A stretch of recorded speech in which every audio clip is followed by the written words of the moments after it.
This is Derwent Park, home to the Workington Comets and home to the 2002 Premier League Best Pairs competition. And it's a lovely day in the northwest of England. 10 Premier League teams have sent their best pair of riders to do battle tonight, and we're live at trackside to bring you the action. Hello everyone and welcome to sunny Workington. It's a glorious day here in the northwest of England, as you can see from our shots already, and we are in for some absolutely impressive riding tonight. Chris Louis is with me here in the studio today. Welcome to the studio again, Chris. Thank you, Keith. I have to say that the atmosphere here, it's a real carnival atmosphere, isn't it? There's a lot of people jammed in here. That's right, yeah. The promoter down here at Workington, Ian Thomas, he's very well renowned for his shows he puts on down here at Workington, and you know, the crowd are enthusiastic.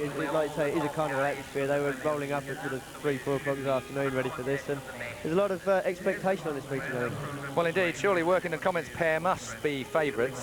We'll find out about the betting in just a few moments, but certainly they must come out as favourites as far as most of the people here, I would think. Yeah, I think they are. You know, they've got a massive home track advantage as well. I think it looks like a very fast track. A little bit difficult maybe to get in and out of the corners, so that's going to be their advantage, I think. And you know, Carl Stone, he's a Grand Prix rider. He's got a lot of experience, and he's backed up with Peter Carlson, so they are favourites, I think. What about the guys then that probably don't consider themselves to be favourites, and yet this atmosphere and this type of competition, will it bring the best out of them a little bit, or will they be broken by nerves perhaps? No, I don't think so. I've spoken to one or two of the lads, and you know, the TV cameras are here. They don't very often get a chance to be on that sort of stage, and they want to prove themselves. You know, this is a stepping stone for the Elite League, and a lot of the guys want to be in the Elite League, and that's not to belittle the Premier League. It's a fantastic league, and it's getting better and better all the time. Well, here they are then. The riders are being presented to the crowd now, and in reverse order, if we take a look at them at the moment, we've got the Isle of Wight Islanders that are first out of the bus, followed by Hull Vikings, Berwick Bandits, Somerset Rebels, Glasgow Tigers, and then working their way through to Newport Wasps, Edinburgh Monarchs, Workington Comets, of course, the favourites for this, Reading Racers and Sheffield Tigers. They are the 10 teams, the 10 pairs, as they are presented through the MG Lola girls, who are doing a guard of honour there on the bus. Well, you've got to say, a lot of pressure on Carl Stone here, but he's got a great partner tonight in Peter Carlson as well for Workington Comets, hasn't he, Chris? He has, yeah. He's got quite a bit of experience now. He's been racing in this country for 3 or 4 years now, and he's gradually improving all the time. But you know, these guys are going to be up against it. There's a lot of good pairings out there. They're on a tandem. Let's hope they. Well, that's going to be the important thing tonight. They've got to ride together. It's very important that you work as a pair. You know, you get nothing for last place. Indeed you don't. Just listen to the reception they're getting here. I mean, everybody expects. I mean, Premier League might be, we'll call it second division for want of a better phrase at the moment, but certainly a tremendous amount of support here. Workington Comets fans, they travel the entire country, don't they? Length and breadth of it, and it's not easy to get here. Yeah, it's not just this country they travel. We've seen them all over the world doing the GP series. You know, they give Stoney so much support. I just wonder if perhaps Carl and Peter are going to feel the pressure from that today. That's the question I was about to come to you there. I mean, we've got some guys here that might feel a little bit underdog, but of course they could ride out of their socks here, couldn't they? And the other thing I think Ian Thomas has been saying is that there's a lot of people that are circuit specialists here that can actually ride this track very, very well. Yeah, I mean, I personally haven't raced on this track, but I was looking around it earlier today, and it looks like a fun track. And when tracks are fun to ride, a lot of guys can go very quick on them. So I think it's going to be very even, and the important thing is that the guys have to work as a pair. Well, you've been doing a bit of a Peter Collins, I've got to say, looking out there at the Shale, and tell us a bit about it. I mean, does it look like it's going to stand up okay? I mean, it's a well-established track. It is a well-established track, and it's got a lot of banking, which means it's going to ride very fast. There's banking there to hold the guys up. They can go into the corners very, very quick. We should emphasise, of course, best pairs is about pairs. The point scoring system here is in favour for pairs. They've got to really work as a team as well, haven't they? They've got to make sure both of them score. That's right, yeah, that's where I think the team managers are going to come into it today. They have to work on the lads. They have to keep reminding them that it's no good somebody going out for the glory to win the race. He's got to make sure he's got his partner with him. You score more points for the second and third than you do first and last, so they have to work together. Well, I named the teams just a moment ago, but I didn't name all of the riders, and here they are then. For Sheffield, we've got Sean Wilson and Simon Stead. For Reading, Phil Morris and Dave Mullett out there, and then Workington, the favourites tonight, Carl Stonehuer and Peter Carlson. Peter Carr and Freddie Schott are for Edinburgh, and Newport have Frank Smart and Craig Watson out there. That's Group A. There's 2 groups, and the best 2 pairs from each group will go through to the semi-finals. More of that, though, in just a moment. George Stansell and James Greaves are out there for Glasgow. Somerset have got Mario Giroux and Glenn Cunningham there. Paul Bentley and Klaus Christensen are out for Berwick, and then Hull have Gary Stead and Robbie Kessler. Adam Shields and Danny Bird are out for the Isle of Wight. Well, I said more about the format. Well, 20 qualifying heats. Each pair will race 4 times. 4 points for a win, 3 for second place and 2 for third. And significantly, nothing for last place at all. The group winners meet the runners-up from the other group in the semi-finals. Group winners have choice of gates, and that's a very significant point. The group winners have choice of gates, so you've got to try and win your group if you can. Semi-final winners meet in the grand final. Losers go to the consolation final. The object of this exercise, of course, is not to lose a race. Now, the man who dreamt all this up, the best pairs competition, Ian Thomas, welcome to the Sky Sports studio. Oh, a bit of magic going on here again. You're burning your money already. Yeah, you burn money in Workington, yeah. All the time, all the time. Wonderful carnival atmosphere. Usually get paid for that, yeah. Yeah, it's Hang on a minute, I'll see if I've got a fiver. Well, no, don't work that cheap, Keith. It's wonderful, you know, it's a big, big crowd. The stadium's very, very full. The riders got terrific reception. Fireworks will be going up in a minute, and then probably fireworks on the track, or hopefully fireworks on the track for the next 24 races. Well, I think we're definitely in for a great competition. I mean, you've got a great lineup here. Workington, well, they've got to be favourites, surely. They've got to start as favourites. Yeah. But you've been a bit dismissive of that, saying that there are other teams. You don't count your chickens, do you? You should have come up here before, shouldn't you? You've never been before to Workington. I haven't. I hope you, I meant Sky. I hope you enjoy it. But yeah, I mean, I fancy the Isle of Wight a bit. I would be absolutely delighted, obviously, if Peter Carlson and Stoney won it, you know, and that would be 5 times for Stoney, and nobody will ever beat that. Well, let's take a look then at what's on the betting at the moment. I mean, do you concur with our betting at the moment? We've got 9-4 working in the comments. Well, no great price for that, as far as that's concerned. I think that's a bit tight, really. I mean, it's our bookie, our sponsor, Lakeland Racing, who's laid the odds, and I think he's been a bit tight. You know, I do usually have a bet with him, but if I was having money there, I would say, you know, the Isle of Wight are a better price. But really, you could put your money anywhere there, Keith, and any one of those pairs could win it, because it's top class all the way, the best field we've ever had at Workington. So who's going to ride out of their socks here at this track? Who are the men in form for your money? I suppose the best visiting rider here, without question, would be Sean Wilson. He's going very well. And Steady, who came back from a nasty injury on Thursday night with a maximum. So they've got to be very, very useful. So for me, the top 3, Workington, Isle of Wight, Sheffield, in any order. Bit of a spread bet then for you tonight. Yeah, well, that's right. Yeah, no, I don't understand that properly. Yeah. Chris has been here once before. I mean, the one thing that Chris has... never been. Oh, it was about 20 when years ago. When he was a child, yeah, with his dad. Oh, the fireworks are off already. That's There's right. no expense spared here, Ian, I've got to tell you. No, we try to put a show on. This is what we call the Workington experience. And you've been blessed with a beautiful day as well. Yeah, for once, I mean, 30 miles from here is the wettest place in the country, and that's official. And this is the 3rd time we've staged this, and it's the 1st time we've had a dry one. And, you know, I appreciate that very, very much. Well, we appreciate you coming up here at the moment, Ian. Thank you very much for your time. I know you've got plenty to be getting on with, so we won't keep you any longer. Chris, well, he did say it already, stole my line, really. Fireworks on the infield. There's going to be fireworks on the track as well. Looking forward to it. Anything particularly that you're looking for? No, I'm just looking forward to a great meeting. You know, I think with the field has got a fantastic mixture of youth and experience, you know, and that always makes for great racing. And the guys have got to work, like I say, as a team. So it's going to be pretty tight out there, I think. Well, it's going to be pretty tight. We're tight for time, so we're going to take a break right now. The Premier Best Pairs kicks off just after the break. It's going to be a great night out. You've got to stay with us for the complete 24 heats.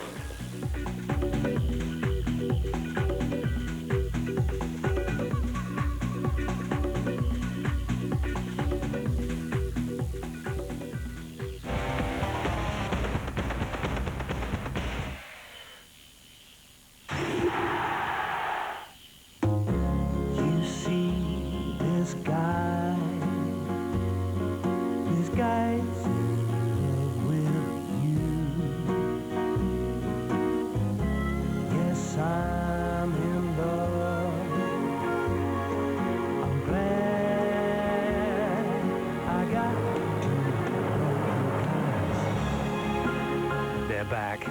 The Premiership and Sky Sports, the best team in the world. Darling, can we try a little role play tonight? Role play? Let's pretend that they're to you. Okay. Good evening, madam. What can I get you? Oh, a pint of Poddingtons, please. Coming up. What's that? It's my bump.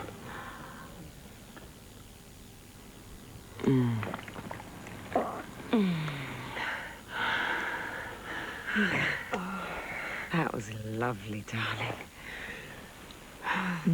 It's a bit gorgeous. Save £10 when you buy any 2 Disney DVDs or videos, including Snow White, Dumbo and the Aristocats. Darling?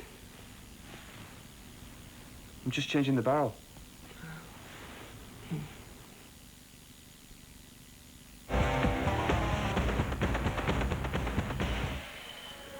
Welcome back. It's a lovely day in the northwest of England. We're at Workington for the Premier Best Pairs Cup, as it is here at Workington Speedway. And really, we are in for a glorious evening of racing. Huge crowd here. And you've got to say, great expectations too of a wonderful competition. 10 teams have sent their best pairs to try and win the Premier Best Pairs Cup. And Chris Louis here with me in the studio. We've already spoken about the competition and how much it means to some of these riders, but the fact is that the rules also are very, very strict, aren't they? We've got a 4-3-2-0 point scoring situation that's quite unique to this competition as well. Another rule that I found very interesting as well is if a rider touches the tapes, normally he'd be excluded, but in these particular circumstances, he's pulled back 15 yards. And that could be a bit of a nerve-wracking experience for someone that's been given that kind of disadvantage. Yeah, it can be, and it puts the onus on his team partner coming off the start line with the other 2 guys to slow the race down and give them a chance to come through. Like you say, the point scoring system is 4-3-2-0, so it doesn't take too much to work out that second and third is better than winning and coming last. So you know, it gives them a little bit more to think about, which the guys, the team manager's job is to make sure that he keeps reminding them that that's the job they've got to do. Well, you can see the preparations continuing here in the pits at the moment. These are live pictures. We've got 2 minutes on the clock, I think, coming very soon for our first heat. Let's take a little look down pit lane at the moment. Now, there doesn't seem to be a lot of tension going on here at the moment. I mean, everybody just preparing machinery for the first sets of heats out. What's going through their minds in this competition at this point, Chris? I did notice earlier, actually, when a lot of the guys got on the parade truck to go out, they were quite relaxed. And when they walked back through after the parade, having been introduced to the crowd, and it's a huge crowd out there, they looked a little bit more nervous. So I think there are a few nerves jingling down there. Indeed. What about the... we talked about the points a bit earlier on as well. Now, 4-3-2, you really can't afford to finish last anywhere here. And the other factor is, to win your group, you've got to win your group, haven't you? Otherwise, you end up with no gate choice when you get to your semi-finals. That's right, and that's coming at a stage in the meeting where the gate positions probably will be crucial. The track will have changed quite a bit. There will be certain gate positions working better than others. So it's going to be important to hit right from the word go. OK, well, let's get across to our trackside commentator. Peter Collins and Nigel Pearson are in the box, and welcome, boys. Yes, thanks very much indeed, Keith. Looking forward to it. Peter, Workington, a great venue here, a suitable setting for such a big occasion. Yeah, it's fantastic here at Workington. We've often talked about it on Sky Sports, and now we're here. What a setting, a fantastic day, and a great evening of Premier League Speedway in store, I'm sure. A feast of action, and Ian Thomas described it in the week as perhaps the biggest and best lineup of Speedway riders ever assembled in one meeting here at Derwent Park, Workington. And as we look towards race number 1 off the inside in red for the Sheffield Tigers, it's Sean Wilson. Gate 2 in green for the Reading Racers, it's Phil Morris. Simon Steady's off gate 3 in blue, he represents Sheffield. And off the outside in yellow, it's Dave Mullett of the Reading Racers. I should tell you that the rider in gate 3 there, Simon Stead in blue, is just coming back from a serious foot injury. He had crushed toes in his foot sustained in a World Championship event some 10 weeks ago. That is Simon Stead, and he has only just returned from injury 48 hours ago when he rode in Sheffield's meeting against Exeter and got a paid maximum. That's Simon Stead, the man in blue then. Heat number 1, 4 for a win, 3 for second, 2 for third, nothing for finishing last. The Premier Best Pairs is underway here at Derwent Park, Workington, and already the Sheffield duo of Sean Wilson and Simon Stead are looking good, but that's a good ride from Phil Morris in green. But in this situation already, under the scoring system, Sheffield will take a 6-3 lead in this one. Sean Wilson looking good and set there for victory here, PC. Yeah, Sean Wilson looking great there out in front. Simon Stead back in third, though. He really needs to overhaul Phil Morris to get advantage here for Sheffield. Sean Wilson has the lead then. Sean, of course, who is a vastly experienced rider, started back with Sheffield for a second spell 4 seasons ago now, the start of the 99 season. It's resurrected his career, and he is one of the top performers in the Premier League, there's no doubt about that. Sean Wilson comfortably has the lead. That man in red then, he's going into the penultimate lap then, chased by Phil Morris. Simon Stead in that 3rd place as they go high into the banking on the 1st and 2nd turn here at Derwent Park. And Sean the Prawn, as he used to be known during his Bradford days, is on his way to victory here at Derwent Park in race number 1. Sean Wilson takes the checkered flag for the Sheffield Tigers, with Phil Morris 2nd in green, Simon Stead 3rd, and that means basically then that obviously under the scoring system it's a heat advantage to the Sheffield Tigers, 6 points to 3. Sean Wilson there, the race winner. A very impressive ride from Sean. He is one of the form men in the Premier League this season. He's so hard to beat, a fast starter and a very determined racer as well. So here's the result then. Sean Wilson, the winner for Sheffield in red. Phil Morris 2nd in green. Simon Stead 3rd in blue, and Dave Mullet's at the back. That means it's a 6-3 race advantage for Sheffield under this race format. It's a good start for the men from Allerton Stadium, Peter. Certainly was, Nigel. A little bit processional though after the start, because it was Sean Wilson that makes it off gate 1. Simon Stead's right with him. Simon goes a little bit wide. That allows Phil Morris to sneak through up on the inside. Now there's quite a bit of water on the track at the moment because of the heat here. It's a fantastically hot day, hot evening, and really as the track dries we'll see the riders get a little bit closer and should get some good racing. This one was a bit processional, but all the way really Sean Wilson was out in front. Again off the start, Simon Stead in the blue looks as though he's leading going into that 1st turn, but he runs a little bit too wide and loses that 2nd place. Good move by Phil Morris there, to be fair. Good ride from Phil Morris in green. Sean Wilson leading there. A fine win for the Sheffield Tigers. And let's go now down to the studio with Chris and Keith. Thanks very much, Nigel. Well, Sean, you got off the mark there really, really well. 6-3 for you. That's a good way to start. It's great, you know what I mean? To have gate 1 in heat 1's, you know, definitely the go, you know, and I made use of that. So I was very pleased with the track. They've done a wonderful job with the track. I mean, the track was good. You know, say it's been warm all afternoon, and so after the amount of dirt it's got on, you know, it was enjoyable to ride for a heat 1. Yeah, you look very comfortable, mate. Everything good with the bike, don't need to change anything. No, I think everything felt fine, you know, but the problem is with this meeting, we've got like maybe 6 or 7 heats before we're out again, and things can really change, you know, on the track conditions, you know, through in so many races before you go out again. So, you know, we're just going to keep watching and stuff, but I think I'm pretty pleased with my setup. Is it the sort of track that you can allow for team tactics too much with the parents looking for each other? It was like, I was trying to say to Simon, I'm like, you know, it's going to be a lot harder for Simon coming off gate 3. And I was trying to go, as like, it sounds simple, like trying to look on the 1st turn to get him around me, but it's very tight coming out here at Workington. You've got to, I didn't want to trap his nose off, but I also didn't want somebody taking advantage if he wasn't there. So we're going to try and use tactics, and I'm sure we're going to try our best. Okay, Sean, thank you very, very much. Great start for you. We've got to get back to our commentators now. PC and Nigel for Heat 2. Thanks a lot, Keith. Yes, heat number 2 as we look across the gate positions here. This basically is Glasgow against Somerset. The Glasgow Tigers have plenty of support over there on the back straight. They've made the journey down from Ashfield. Here's the lineup. George Stansel of Glasgow off gate 1 in red. Gate 2 in green, his fellow Czech Republic rider from the Somerset Rebels, Mario Yiru. James Greaves of the Glasgow Tigers off gate 3 in blue. And Glenn Cunningham of the Somerset Rebels goes off the outside in yellow and black. Another quick reminder, 4 points for a win, 3 for second, 2 for third, nothing for finishing last here in the Premier League best pairs. Sheffield have made a good start. Who's going to join them at the top of the leaderboard in the early stages of the qualifying rounds here at Derwent Park, Workington? Heat number 2, we're about to get underway now. George Stansel off the inside makes a good start, and James Greaves has joined in. Will Mario Yiru dive up the inside? But it's so far so good for the Glasgow Tigers, with George Stansel from the Czech Republic and James Greaves also in blue. He's there on the inside, but here's a concerted effort from Glenn Cunningham around the outside. Great ride from Glenn Cunningham from Somerset, and now James Greaves is under pressure again from Mario Yiru, and all of a sudden Somerset are going into a 5-4 race-winning situation, but George Stansel looking good, and this race isn't all over yet, Peter. Yeah, this is a good racing circuit. We saw some good racing there. Out in front, George Stansel unaware of what was going on behind. But great riding from the Somerset pair. Glenn Cunningham, Mario Giroux there to grab that second and third. Giroux still really going well here, chasing with Glenn Cunningham in the yellow. Has got George Stansel in his sights.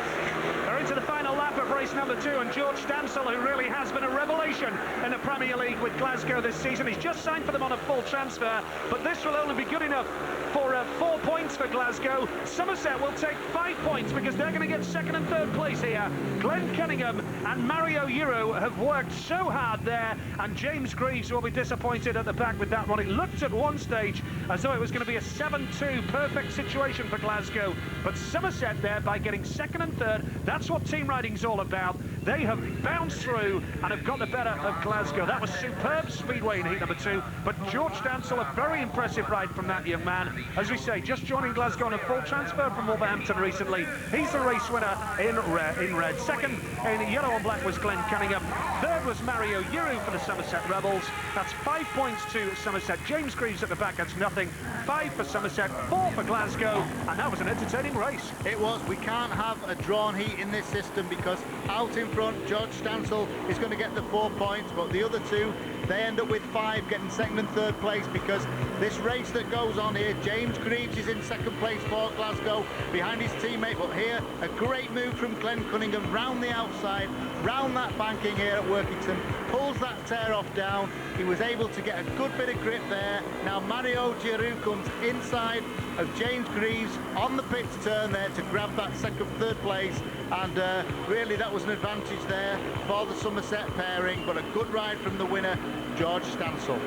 Superb stuff, and Glenn Cunningham, I should tell you, won the Premier Pairs in 1998 at Newport when he rode for Peterborough alongside Brett Woodyfield, so Glenn Cunningham gets that winning feeling. Right, heat number 3 is the moment that the home fans have been waiting for, because this is the appearance of the Workington duo, the holders of the Premier Pairs.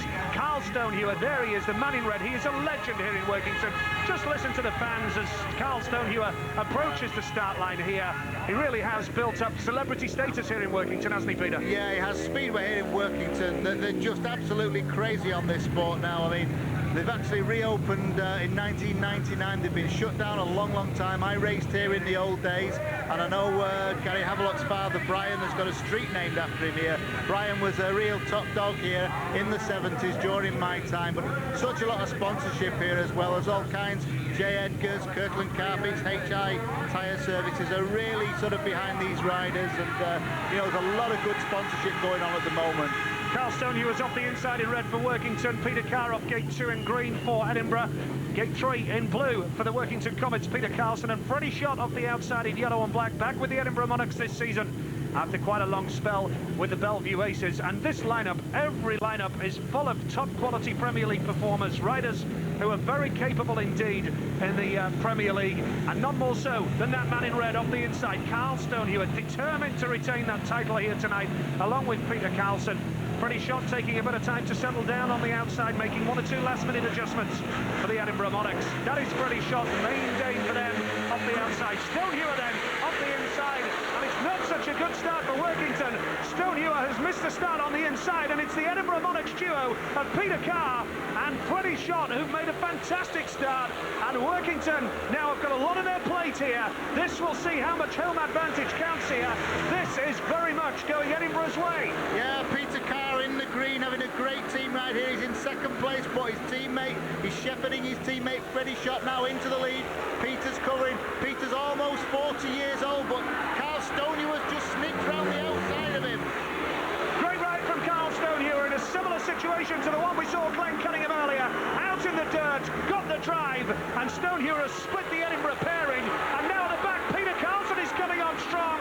The Swedish rider here at Workington in his 3rd season here at the club, and now Peter Carlson's going wide on the 1st and 2nd turn. Peter Carr knows where he's going. Stonehewer is challenging for the lead here with Freddie Shott. We've got 2 races in one. Stonehewer inside, Shott round the outside. It's going to go down to the wire, and Freddie Shott just hangs on in there. Carl Stonehewer almost went from the back to first there. Peter Carlson challenged Peter Carr, and well, you couldn't take your eye off that one. That was speedway out of the top draw. Fantastic stuff. It's close to the wire. Freddie Shott hanging on in there for Edinburgh, but he knew that he'd got a tiger on his tail in the shape of Carl Stone, who were there. But Freddie Schott from Denmark, representing the Edinburgh Monarchs there in heat number 3. He picks up the 4 big points for the race victory for the Monarchs, and that was superb stuff for the men from Armadale Stadium. Freddie Schott is there for the Monarchs of Edinburgh, takes the applause of the supporters here at Derwent Park this evening. And, well, many people expecting Workington to get the advantage there. Freddie Schott then getting the victory there. Freddie Schott, the winner for the Edinburgh Monarchs. Carl Stone, who were battling away there in second place. And it really was good speedway there in heat number 3.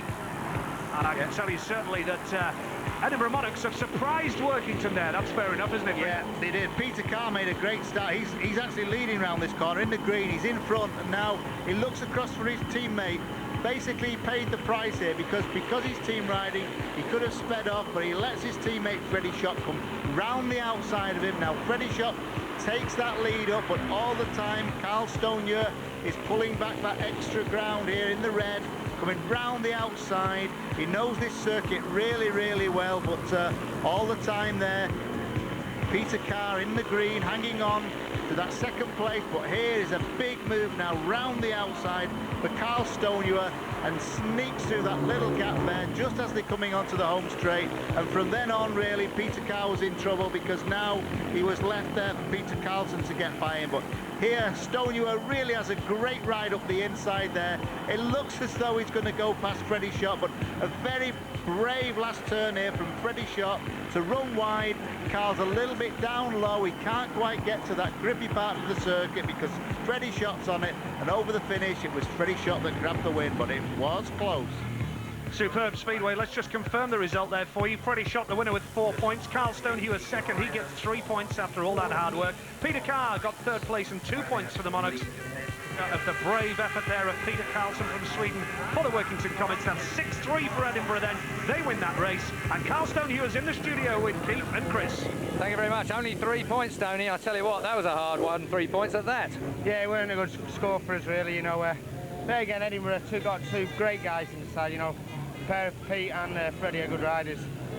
We had a tough first race, and they got a better score out of it, and it sucked me and Pete out again. Ian Thomas said it's not necessarily going to go just your way this week, and that's just proved it. No, I never thought it would do. You know, the Premier League's getting harder and harder every year, and there's a good quality field out there. And a lot of the boys would do good in the Elite League. OK, thanks very much, Carl. We'll keep you no longer. I'm sure you've got to recover from that particular result. Let's go back to the commentators then, at trackside PC and, of course, Nigel. Thanks so much indeed, Keith. Yes, heat number 4 sees Berwick against Hull in this one. Berwick Bandits, who share their Shield Field home with Berwick Rangers Football Club, and Hull Vikings, who share their home with Hull Kingston Rovers Rugby League Club. Multi-sport use in those stadiums, of course. Here we go with heat 4 then. Paul Bentley, a former Hull rider, up against his old club here off the inside in red for the Bandits. Gary Stead, who got an 18-point maximum in week 4 Hull against Exeter. He's off gate 2 in green. Klaus Christensen back with the Bandits after 2 years with Swindon. He's off gate 3 in blue. And Robbie Kessler, who's known as the Yorkshire German because he's a German who speaks with a Yorkshire accent. He's off the outside in yellow and black, and well, any one of these riders is capable of winning this race, Peter. Yeah, that's right. Robbie Kessler's lived in the Yorkshire area now for such a long time, and he's just about to become a Yorkshireman. I must say, Gary Stead, his partner, is having a great run. I think he's probably riding the best he's ever ridden right now, and like Nigel said, recently scored an 18-point maximum, and really moving heaven and earth for the whole team. And Gary Stead was Hull's top scorer here a fortnight ago when he scored 11 pace 12 in their narrow defeat in the Premier League. So heat number 4 is upon us then, as we wait for the riders to get away from the start. And looking already, we see that Berwick are looking good here. Paul Bentley and Klaus Christensen. Now, this Workington track will suit them because it's not too dissimilar to Shieldfield Park. The banking on the 3rd and 4th bends there could prove crucial, but Gary Stead is having a go here for Hull, and Stead has bounced through to split the Berwick pair. It's up to Robbie Kessler, a late replacement for Paul Thorpe for the Vikings, to try and do similar, as Gary Stead goes from 3rd to 1st here for Hull. That is a brilliant ride from Gary Stead. Just what you were saying, Peter, is in the best form of his career. The best form of his career, no doubt about that. The way he just came from 3rd to 1st in one swoop there, and really pulling away we thought we'd get some good racing here tonight, and we are. And Gary Head's right at the forefront in that third to first and looking just like a champion. Gary Stead then, his 4th season with the Hull Vikings, and he's certainly a huge favourite with the Craven Park supporters, there's no doubt about that. Spent some time in the Elite League with Bradford and with Wolverhampton, but he's now very much settled with the Hull Vikings at Craven Park, and he's leading the way. But we have to stress that Berwick have done enough here to win this race, because Gary Stead takes the checkered flag and the 4 points there for the Hull Vikings. His partner Robbie Kessler finished last, and that means that it's a 5-4 advantage for the Berwick Bandits on that occasion. So the Premier Best Pair shaping up nicely. We've had 4 races that's been passing in almost every race. You can't take your eye off it. What a meeting we're having here at Workington tonight. Big crowd, great atmosphere, and Gary Stead has just gone from 3rd to 1st. The man in the green helmet there for the Hull CD Brambleford Vikings in heat number 4. Gary Stead is delighted with that. Punches the air with delight and takes the applause of the Comets fans and the fans from around the country here. Gary Stead the winner then, 4 points for him. But there we go, Berwick 2nd and 3rd, 3 points for Christensen, 2 for Bentley. It's a 5-4 situation. Kessler at the back and Berwick win the race. But what a race it was, Peter Collins. What a race it was, and from the start we can see into the first corners here, Paul Bentley and Christensen. It's them there leading for Berwick into the first turn, but this is such a good racetrack here. The straights are very, very long, although quite narrow. They have to queue up a little bit, but when they get to the bends really open out. You can see all that room there on those turns. And a great move round the inside for Gary Stead, who used that inside white line to grab that first point there. And then he grabs another one as he comes inside. Klaus Christensen onto the back straight and really head down and full gas down the back straight. And, you know, it really is a great racetrack, and we're seeing that here. Tremendous speedway from Gary Stead. The fans enjoying themselves here. There's been plenty of entertainment in the opening 4 races. Plenty more to come, though. We'll be back with heat number 5 in a few moments' time.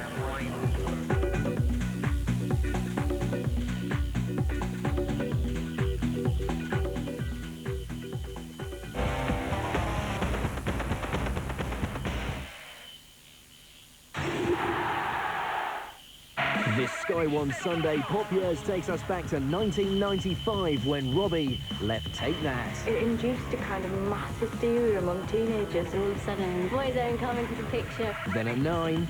If you've caught it on camera... And it's funny, Kirsty's probably got it. Then someone's playing a joke on Gary in his Harry on the Boat at 10. That's the lineup tomorrow from 8, Sky One Sunday. When your head's pounding, use Nurofen to target the pain. Nurofen, targeted relief for pain. E3 from Citroën. Last Thursday, Jane came in and said, "I'm stressed." "Calm down," I said. "How can I? This dry scalp's itchy, sensitive, tight, and dreading flakes." I said, "You need Head & Shoulders soothing shampoo for dry scalp. Unlike ordinary conditioners and hot oil treatments, it's specifically designed to stop dry scalp and even dandruff." 2 weeks later, she said, "All is calm." Calm down your scalp. Head & Shoulders Soothing for dry scalp. Get your free mini bottle at headandshoulders.co.uk.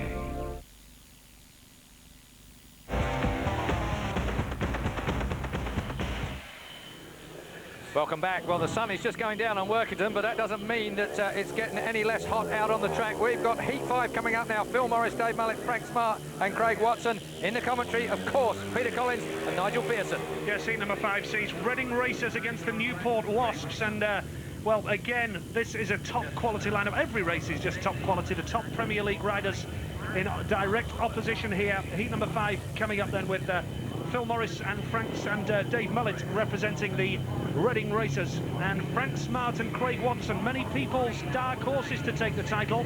Newport have just made a team change, bringing Emma Lindquist in for Ashley Jones down there at the Hayley Stadium, and they fancy their chances of a good run in for the rest of the season, starting perhaps with victory here tonight in the pairs, who knows. Phil Morris off the inside in red for the Racers then. Frank Smart off gate 2 in green in his comeback season. What a comeback it's been for the Newport Wasps. Dave Mullett off gate 3 in blue for the Reading Racers, and Craig Watson is off the outside in yellow and black. Craig back at Newport after a spell with Poole in the Sky Sports Elite League. He assures me he has no regrets about trying the Elite League.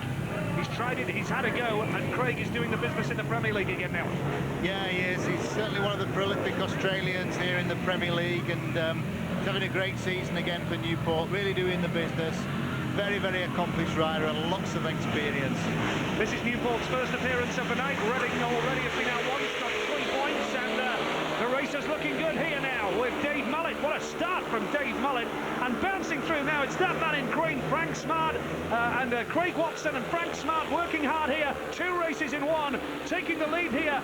Fine ride from Frank Smart. Craig Watson still at the back, so this would still be a 5-4 for the running racers. Good speedway again, once again passing at the back, and Craig Watson is through. Phil Morris is going to take him again, passing galore here, and there's no end to the entertainment here at Workington. Brilliant speedway again. Yeah, Phil Morris, good racer, but he got past there, but managed to, he slipped to the back, but out in front really all the way. Frank Smart having a great ride, just came from nowhere on that first corner. Frank Smart in his comeback season after serving his suspension, of course, and well, he really is doing superbly well, Frank Smart. Scored 7 here with Newport in the Premier League earlier in the season. That was a rare blip in his form. He's been a double-figure scorer regularly. Look at that style. It's well suited here to the big banking of the Workington track down the 3rd and 4th turn. He takes the checkered flag. Victory for Frank Smart of the Newport Wasps. Second then Dave Mullett, who made the gate but was passed. And Craig Watson, who worked hard at the back as well. Frank Smart, the popular Australian from Newport then.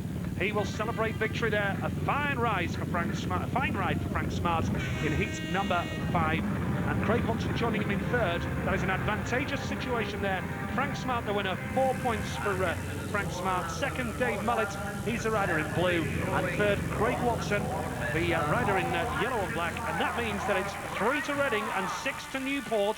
So Newport win the race, but it wasn't easy. They had to do it the hard way. Yeah, off the start here we can see what a nudge there that the rider in red, Phil Morris, gives to Frank Smart on the first corner, but Smart really recovers well and he squeezes through that gap here between Morris and Mullett down the back straight, and certainly he's not giving an inch, and they're line abreast going into the bottom bend there, but all the way really Frank Smart rode a fantastic first lap. Really all the work was done on that first lap, but again this is the start. We can see what happens again. The rider in red, Morris, runs right in the side of Frank Smart, but I really don't know how Smart recovered so quickly, because that gap, there didn't seem to be a gap between that two, but he went through for the win. Yeah, great speedway in heat number 5 then, and let's go down to the pits now, where Gary Stead of the Hull Vikings is talking to Jana Morrowby. Certainly, we've got the winner of heat 4 here. Now, Gary, that was just a tremendous ride out there, from 3rd to 1st. Pretty tricky manoeuvre as well. Yeah, pretty tricky. I had a real bad start. Just put that bike together, and obviously we didn't have a practice, so I didn't really know how it was going to work, but yeah, I had a bad start, managed to come through, just screwed that throttle open and stuck in there. Were you quite confident you were going to get around the inside, because it looked quite tight to us? That was a little bit tight on the first turn. Was it Christiansen? He come quite tight on the first turn, but I could see that I could just about make it, so I thought, well, I'm going to give it a go here, so just managed to get him at the end of the straight going into the 3rd turn, so that was good. Very brave man. Thank you very much. Back to the commentary team. Thanks a lot, Jane. Yes, heat number 6 is here then, and well, we see Danny Bird, that man in yellow and black. He's a late replacement for the injured Ray Morton in this meeting. Ray Morton, unfortunately, suffering an arm injury in Jesper Olsen's testimonial last weekend at Newcastle. It was a horrific crash. He collided with Bjarne Pedersen and Poole. We wish Ray Morton and Bjarne Pedersen all the very best. Mario Uru off the inside in red for the Somerset Rebels, one of the charismatic guys in the Premier League. Adam Shields off gate 2 in green, one of the form riders in the Premier League. Glenn Cunningham, a former pairs winner, off gate 3 in blue for the Somerset Rebels. And the Isle of Wight's Danny Bird off the outside in yellow. How's this one going to go, Peter? It's a tough one to call. It is, no doubt about that. Danny Bird's going great at the moment for the Isle of Wight, and Adam Shields also there on the outside. That is Danny Bird clearing his goggles, and it's very hot here this evening, and we've got a bit clutch adjustment here from Mario Giroux. Again, goggles steaming up, get some air into those goggles, and they'll be wanting to get away from this start as quickly as possible and back to the pits. Yeah, the Isle of Wight, many people predicting that they could win the title here tonight, despite the fact that they're without Ray Morton. Danny Bird, with all due respect to Ray, is just as capable of producing the goods here on the big, fast Derwent Park circuit.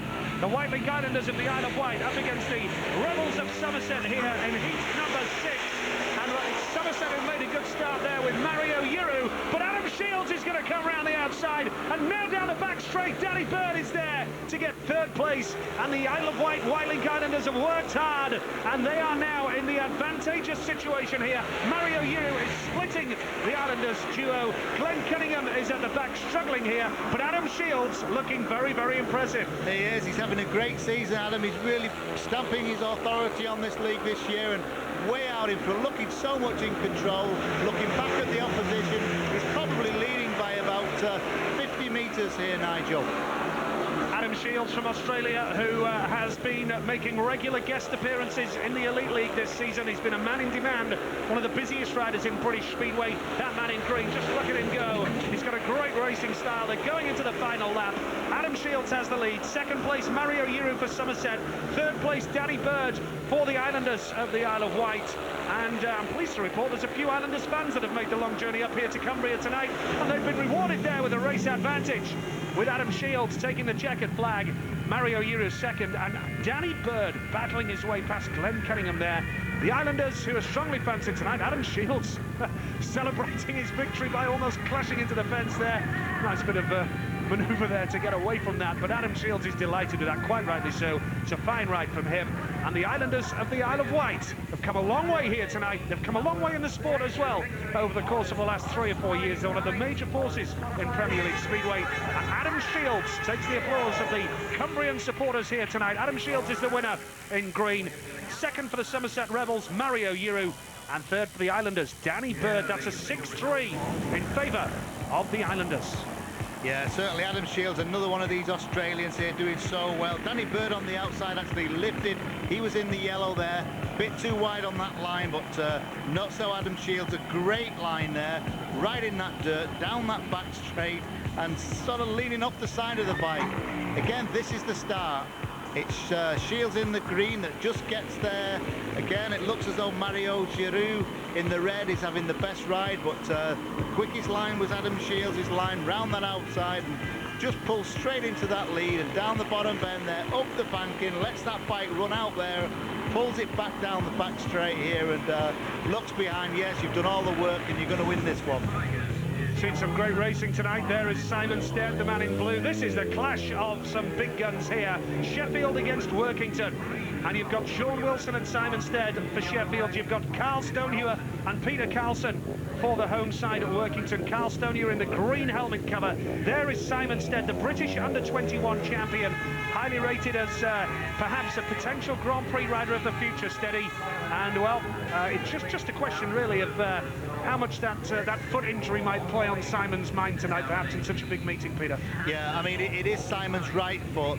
He crushed all those bones in that foot when he got hit in Italy when he crashed with another rider, and he's had all the wires and everything taken out of that foot, but he's got a lot of pain, I think, from that. It's the foot that carries all his weight on that main footrest.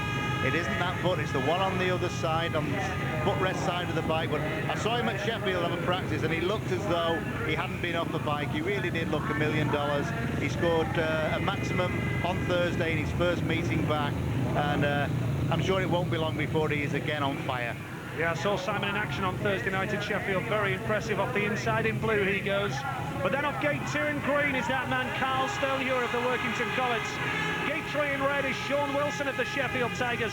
Peter Carlson of the Workington Comets goes off the outside in yellow and black. Peter Carlson will turn back and just get the steam out of his goggles. It really is a massive lineup, this one, Peter. It is. This is, you know, you could imagine this being the final, to be perfectly honest, because with Carl Stonehewer and Peter Carlson both in this heat, and you know, they've got a lot of help, a lot of sponsorship here with the likes of Lakeland Racing, Thomas Armstrong, big sponsors, a lot of backing with equipment and so on, and very tough to beat Sheffield though in this one.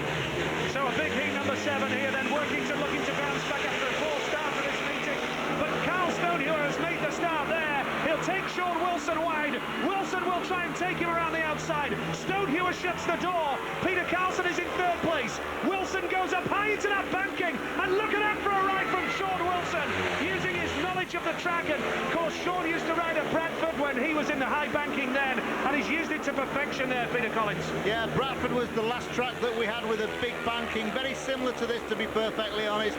Sean was one of the major stars there, and that crouching sort of road racing style that he has. He's only about 5'2" tall, just hangs on to that bike, sits back, leans forward. Very, very fast round this circuit.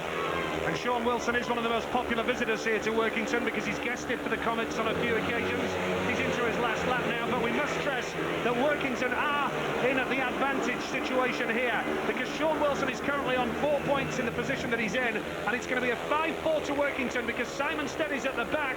He made a bit of a hash at the start, lifted at the start, but Sean Wilson takes the checkered flag. But Workington will be happy with that because they have recovered from a first race disappointment where they slipped up, of course, against Edinburgh in Heat 3. Workington have beaten Sheffield in that race. Sean Wilson is the race winner. He'll be delighted with that. And it's 2 wins out of 2 for Sean Wilson. In fantastic form this season. He really is almost unstoppable. Everywhere he goes, he really is superb. In fact, 5 maximums in his last 7 home Premier League meetings for Sheffield. Sean Wilson, the man in red, the winner. Second, Carl Stonehewer in green for Workington. Third, Peter Carlson, also for Workington. Simon Stead at the back, and that is a 5-4 situation for the Workington Comets, and a much-needed 5-4 there, but what a race again. Yeah, heat advantage there for Workington. Into the first corner, looked like Stonehewer was leading here, but look at Sean Wilson, round the outside, in the red, higher up the banking. Carl Stonehewer knew he was there, he leaves room for him down the back straight, but then closes the door as they enter the bottom bend. But Sean Wilson just in there, leg trailed into that corner, tries not to get the bike too much sideways, just lets it run, and look at that grip as he overtakes Carl. Front wheel off the ground and straight into the lead. Again off the starting gate was Carl Stonehewer in the green that makes the great start into the corner, leading, but he just isn't wide enough because the overtake here all the way was Sean Wilson down the back straight, squeezed there by Carl Stonehewer, but got the run round the outside to take the win. Fantastic. Great ride from Sean Wilson then in heat number 7, and Sean is in the pits with Jane. Sean's looking up at me in the pits. Sean, we're seeing some great riding tonight. 2 rides, 2 wins. Yeah, I mean, it's looking good for Sheffield at the moment, and as I can say, it's anybody's at the moment. The track's fabulous, so we're all enjoying it. There's a bit of dirt out there to race on, and it's a good turnout, so yeah, it's great. You're pleased with the bike? I know after your first heat you were quite happy with the way the bike's set up. You're still happy with it now? Yeah, I am. You know, it's not changing too much out there, so, you know, with having a good win, you know, under my belt, so I can... Yeah, I'm just leaving everything at the moment. OK, well, we'll leave it at that then. Thank you. Back to you guys. Thanks very much indeed, Jane. Yes, back up here in the commentary box. Peter, an enjoyable night so far. It really is hot stuff, both on and off the track, isn't it? Yeah, it is. I mean, a fantastic atmosphere. What a fantastic setting we've got here at Workington, and the sea breeze coming across here. A lovely night. First real summer night I think we've had at Workington, and great speedway. And I'm very impressed with the track because the racing has been so good. There's some good racing lines out there, and like we said, Sean Wilson really took advantage of that, and he's very impressive. So we move on to heat number 8 then, and while Glasgow looking to hit back after their early disappointment, they take on Berwick here. Glasgow against Berwick, and Glasgow represented by James Greaves. Off the inside in blue for them, Paul Bentley, known as Banger, Paul Banger Bentley, the fastest postman in the West, apparently. He's a Royal Mail postman full-time with Speedway as well. Gate 3 in Redditch, George Stansel from the Czech Republic, and off the outside in yellow and black, Klaus Christensen for Berwick. As we look towards heat number 8 then, Berwick, of course, Paul Bentley and Klaus Christensen got a 5-4 advantage in their first race, and George Stansel and James Greaves lost 5-4 in their opener. So Glasgow looking for a big result here. George Stansel and James Greaves, both teammates at Wolverhampton in their League and Cup winning side in 1996.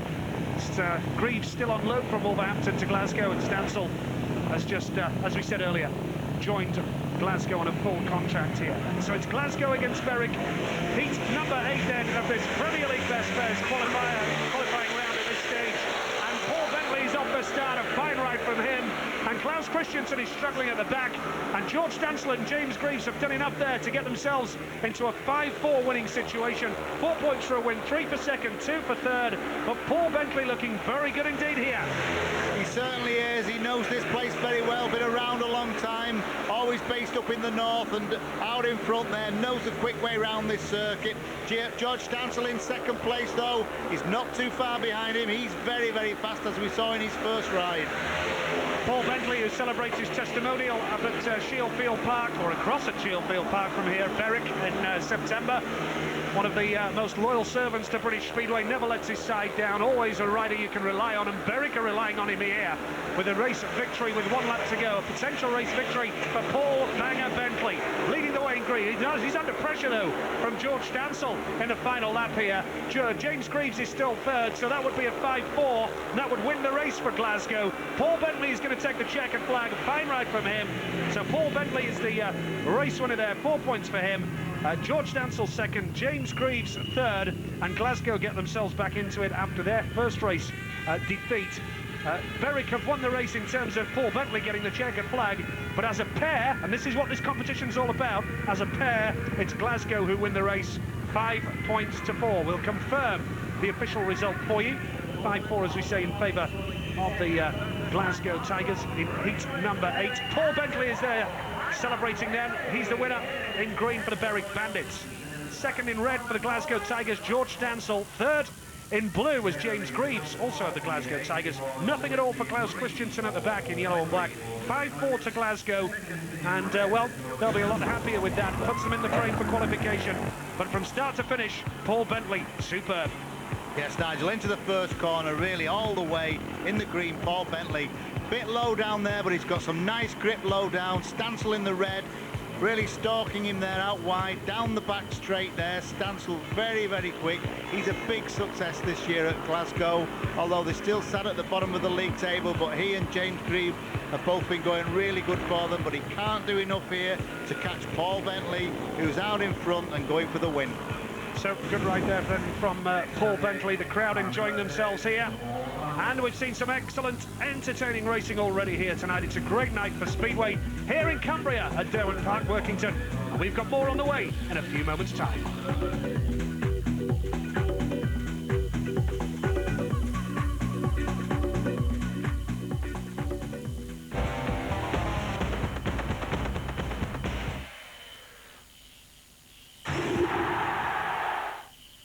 Get a Formula One season ticket for the special price of just £50. And you get the next 7 Grand Prix weekends. All live, uninterrupted and interactive. Choose how you want to watch.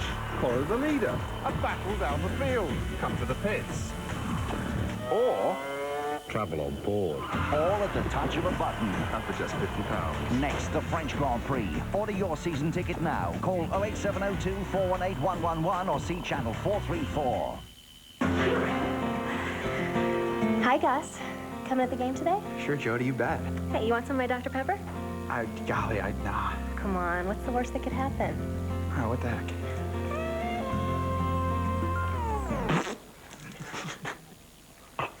No, not that. Just put it back. Just put it back.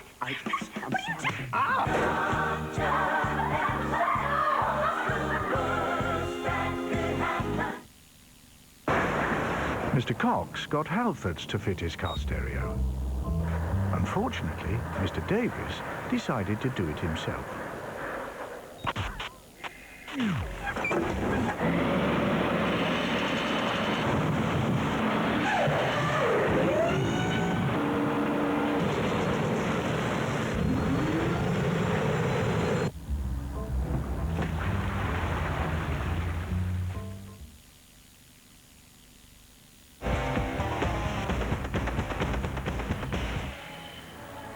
Welcome back to Workington. The Premier Best Pairs competition is proving to be no foregone conclusion, and one man that's contributing to that at the moment here in the studio with me and Chris Louis is Paul Bentley, who won Heat 8. Paul, superb ride for you at the moment, and this is a very, very close competition. It is, you know, you got all the top guys here, you know, you can never see who's going to win. There's a few who's won races like Sean, you know, and he'll be the one to watch out for, but as you say, it's going to be a close thing. Well, we took a look at the betting before we came on air, and during since we've been on air, yeah, it really didn't give anybody much other than Workington and the Isle of Wight a lot of chance. It just goes to show you, doesn't it? That's right. I mean, obviously Workington, you'd think got a home advantage, but at the moment, you know, it's not quite going their way, so maybe it's going to be a different team this year. Well, we're under a 2 minute right now, which gives us just a chance, Paul. Thank you very much. Congratulations. Let's take a look then at where we are in the competition so far. There it is then. Sheffield Tigers have it with 10 points at the moment from Workington Comets on 8. Edinburgh Monarchs 6. Newport Wasps 6 and Reading Racers are on 6 as well. That's the A group, but in the B group, 2 teams there right in with a shout. Berwick Bandits and Glasgow Tigers on 9. 8 to Somerset Rebels as well. Isle of Wight Islanders, who were just about joint favourites at the beginning of this competition, languishing on 6. Hull Vikings there on 4. Well, that's how it looks. Those are our Group A and Group B. This is our next heat that's up now. Heat 9 with Frank Smart, Craig Watson, Peter Carr, Freddie Schott, and in the commentary, of course, PC and Nigel.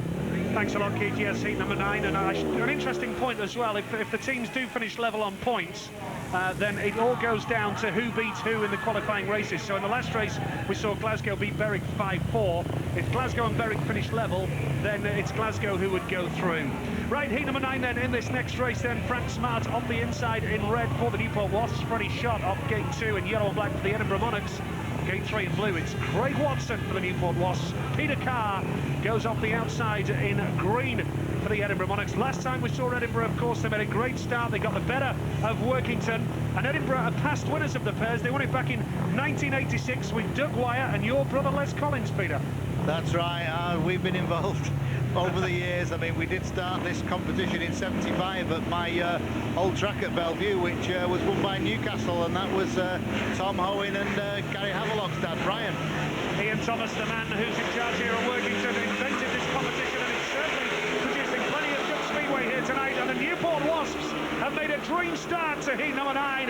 The men from South Wales, represented here by the Aussie duo of Frank Smart and Craig Watson. Watson has the lead in blue. He's very stylish, and he's been making a few guest bookings around the Elite League recently as well. But it's belonging to Newport in this one. It looks like the Wasps could go on to sting the Monarchs in this one, PC. Yeah, Craig Watson's really got his act together in this one. He's riding that really quick line. And we saw Frank Smart, his partner, who is in second place, win their first ride. So this is going to really put them up in among the front runners. Craig Watson and Frank Smart have proved to be match winners on more than one occasion for Newport this season. In those crucial heats 13 and 15 in Premier League meetings, they've teamed up as a pair to win matches for Newport. They're doing it this one in heat number 9. They're on the way to what is likely to be the first maximum of the night. 4 for a win, 3 for second. Newport are on the way to a 7-2, a battle between the Welsh and the Scottish here in heat number 9. It's won by the South Wales outfit Newport Wasps, Craig Watson and Frank Smart. Watson will take the 3 points. Frank Smart, 4 points indeed for winning the race. Craig Watson 4 points. Frank Smart will get the 3. We'll confirm the official result for you shortly, but it's all about team riding. This is the Premier Best Pairs, and there's a best pair for Newport. Craig Watson and Frank Smart, absolutely unstoppable in heat number 9. 7 points for those two, and that really will go a long way towards taking them through to the next round. Craig Watson, the winner, on 4 points, then the man in blue for Newport. His partner, Frank Smart, second in red. Third in green was Peter Carr for the Edinburgh Monarchs, and nothing at all for Freddie Schott, yellow and black at the back. 7-2 in favour of Newport, and it was all about the best pair from the Wasps there, Peter Collins. Yeah, it was. This is the Premier League best pairs competition, but the league itself, the Premier League, is so strong at the moment and so competitive. There's about half a dozen teams up there that are really doing well. Newport, Sheffield, Workington, Edinburgh, Reading, but that's how they're scoring tonight here, and Newport after this one looking very, very good. This pair of Craig Watson and Frank Smart really got it together, and off the starting gate there, that's Freddie Schott. Sort of snakes a little bit off the start, but he's got no competition there.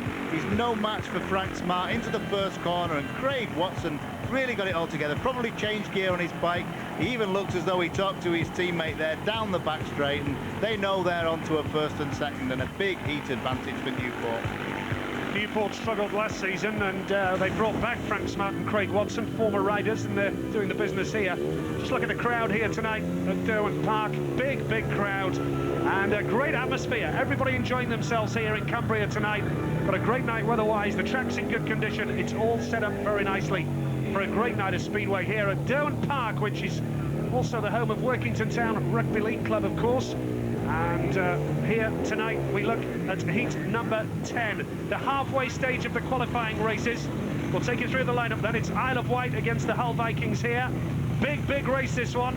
Both pairings very strongly fancied. Adam Shields off the inside in red, a winner last time out for the Whitelink Islanders. For the Vikings of Hull, Robbie Kessler off gate 2 in yellow and black. Danny Bird, Great Britain, young Great Britain international, gate 3 in blue. And Gary Stead, the man of the moment for the Vikings, off gate 4 in green. The Vikings have landed in Workington tonight, but will they land any silverware? That man Gary Stead there you see in green will play a crucial part in that, if that proves to be the case.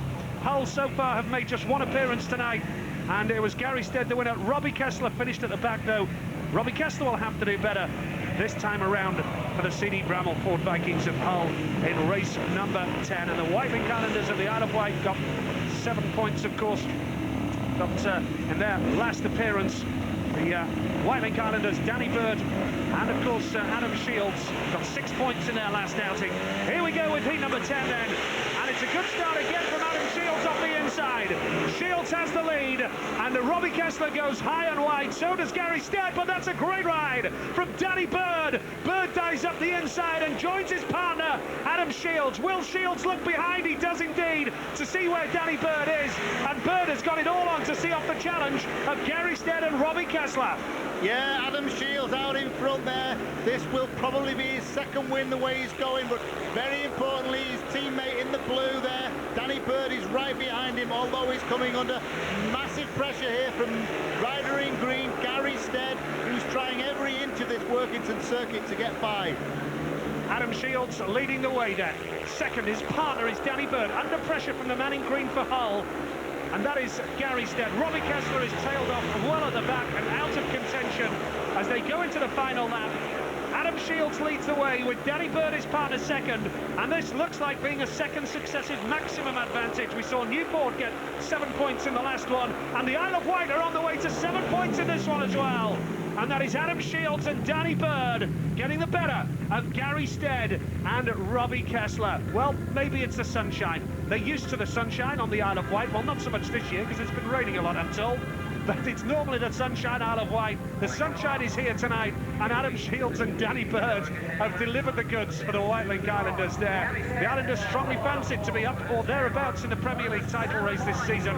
They're certainly there or thereabouts in the Premier Best Pairs tonight. Adam Shields takes the victory in red. Second place in blue, Danny Bird, his partner, 7 points for the Isle of Wight. Gary Stead of the Hull Vikings, third in green, he gets 2 points. Robbie Kessler, also of the Hull Vikings, at the back. It's a 7-2, but again, it wasn't all clear-cut from the start.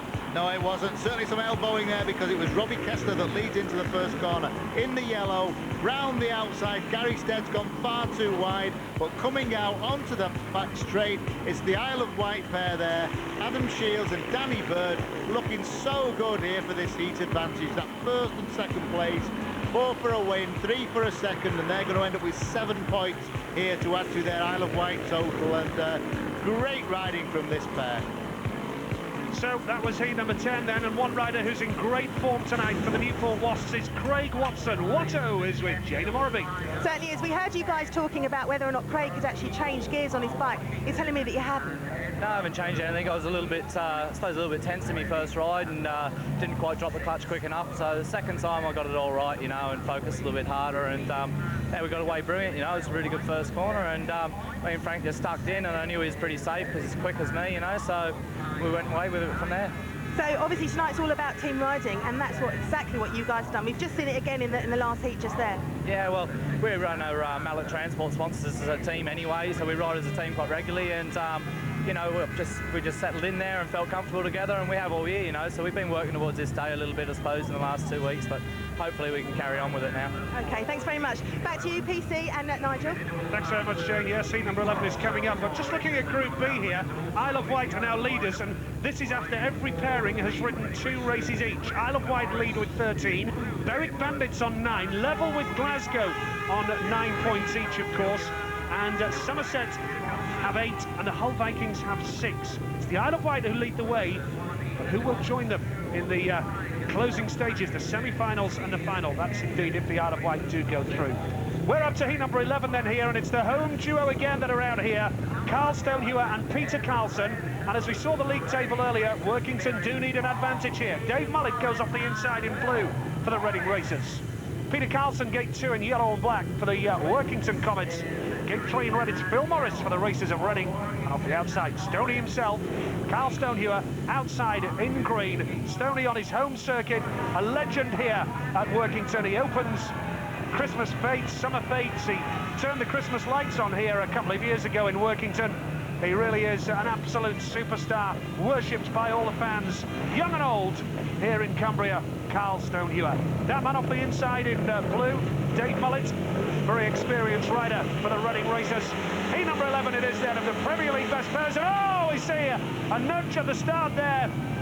And, well, we can but wonder what referee Paul Ackroyd is going to do with that.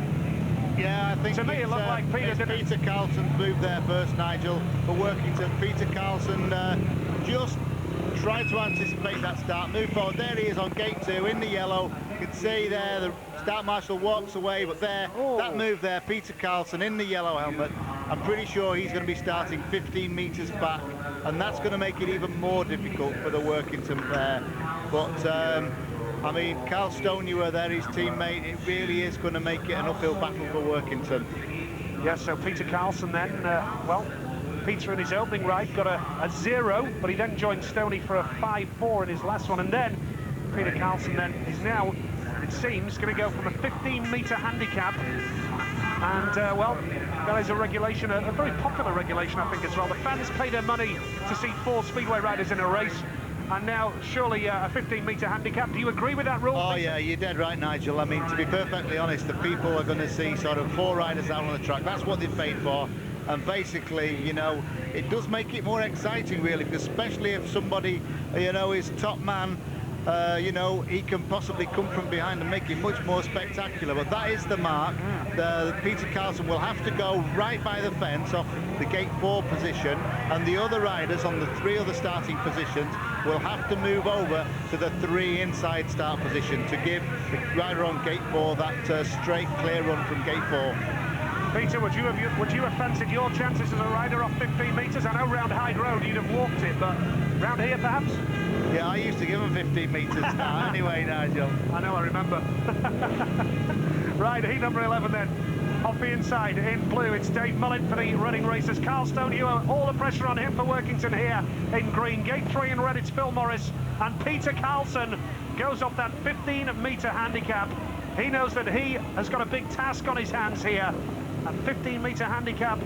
To be fair, he'll get a big run up to the first turn and maybe hit the banking perhaps. Will that help him? Yeah, I think so, but, you know, it is, like we say, it is a long way, we can see that distance, but, you know, a good rider can make that ground up, and certainly the way Peter Carlson could ride this circuit, I've seen him in recent weeks, you know, go really quick round that outside and make up a lot of ground. Certainly have the following of the Comets fans here. Carl Stonehewer makes a good start off gate 2, closes the door on Dave Mullet. Phil Morris will go around the outside, and Peter Carlson is making ground already at the back from that 15-metre handicap. Stonehewer has the lead for Workington then. He'll be on 4 points here. Phil Morris is trying hard around the outside. Dave Mullet holds 3rd place, but Peter Carlson is going to give this everything. He is. He's going to use that outside run. He's really now catching Dave Mullet. Dave Mullet in the blue for Reading is just riding round the inside. Carlson's going to nip here, right round the outside. Can he get through, Nigel? Not quite, because Dave Mullet has closed the door on that occasion, and Peter Carlson has lost control and bitten the dust there on the 1st and 2nd turn. How crucial will that prove to be in the final analysis? Because it does mean that Workington, the holders of this competition, are going to lose heat number 11. Carl Stonehewer has the lead, no problem about that. He'll have 4 points, but the Reading Racers are going to pick up 5 big points here. Because of this scoring system, Workington will lose the race. Carl Stonehewer has the win, but Phil Morris has gone down at the back. But it looks like he's able to pick himself up, dust himself down. And oh, what on earth is going to happen next in this Premier League pairs? He's made it, Phil Morris. Carl Stonehewer then takes the checkered flag. Peter Carlson fell. Dave Mullet second. Phil Morris fell and remounted and managed to complete the race. But crucially, that is a 5-4 defeat for Workington. The Reading Racers have won that race, despite the fact that Carl Stonehewer, as an individual, won it. But as a pairing, it's the Reading Racers. And Workington's grip on the Premier League Pairs trophy is perilous at this stage. The home fans know that it's getting close in the qualifying stages. Carl Stoney, the winner, 4 points for him. Dave Mullett second in blue for the Reading racers. Phil Morris third in red. And Peter Carlson came to green from fell at the back. And, well, dramatic stuff in heat number 11. Carl Stoney, the race winner. Peter Carlson tried his socks off, though, didn't he? Yeah, it was all happening in that one, Nigel. Carl Stoney is leading. He's clear around the inside, but already the rider in yellow, Peter Carlson's making up a lot of ground here on Dave Mullett for Reading. Now, Peter Carlson, really, the whole race, he's trying the outside run. There's some good grip out there, as Sean Wilson told us. We saw earlier on. Now, really, all the time, Carlson keeps trying the outside. That's where the grip is. That's where, if he's going to overtake him, that's where he can do it. But Carlson here comes into the bottom bend. He leaves his turn a little bit too late here. He goes into the corner very fast. The bike just straightens up a little bit too much. And at this point here, he just gets too much grip there. And the bike really drags him towards the safety fence. He lays it down in their legs first. He was very lucky, really, that he didn't injure his legs because he went in pretty desperately there. He got off the track very, very quickly. This is the crash where Phil Morris just spins round, exiting that bottom bend, allowed his teammate there, Dave Mullett, to nip by the second place and the 3 points, but Phil Morris got back on to grab the 2. Well, I have to say, looking at the league table at the moment, Workington are still in second place, which is good enough to qualify at the moment, but they've raced one more race than Sheffield, who are currently fourth in that group, of course. Newport the leaders on 13, Workington second on 12, but as we say, Workington have done one more race than Sheffield, and that could prove crucial, of course. We move up to heat number 12 now.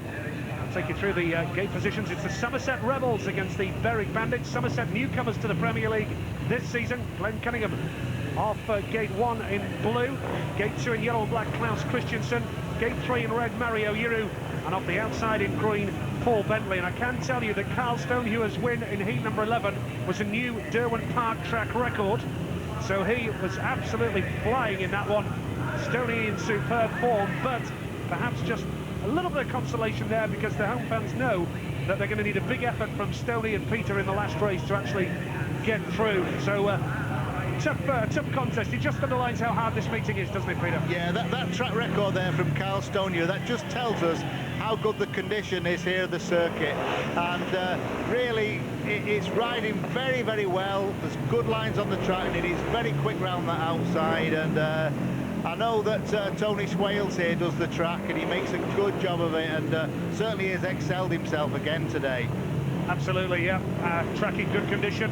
Carl Stoney was certainly enjoying it there, absolutely flying. We're up to heat number 12, though, as we say. This is Group B in the qualifiers.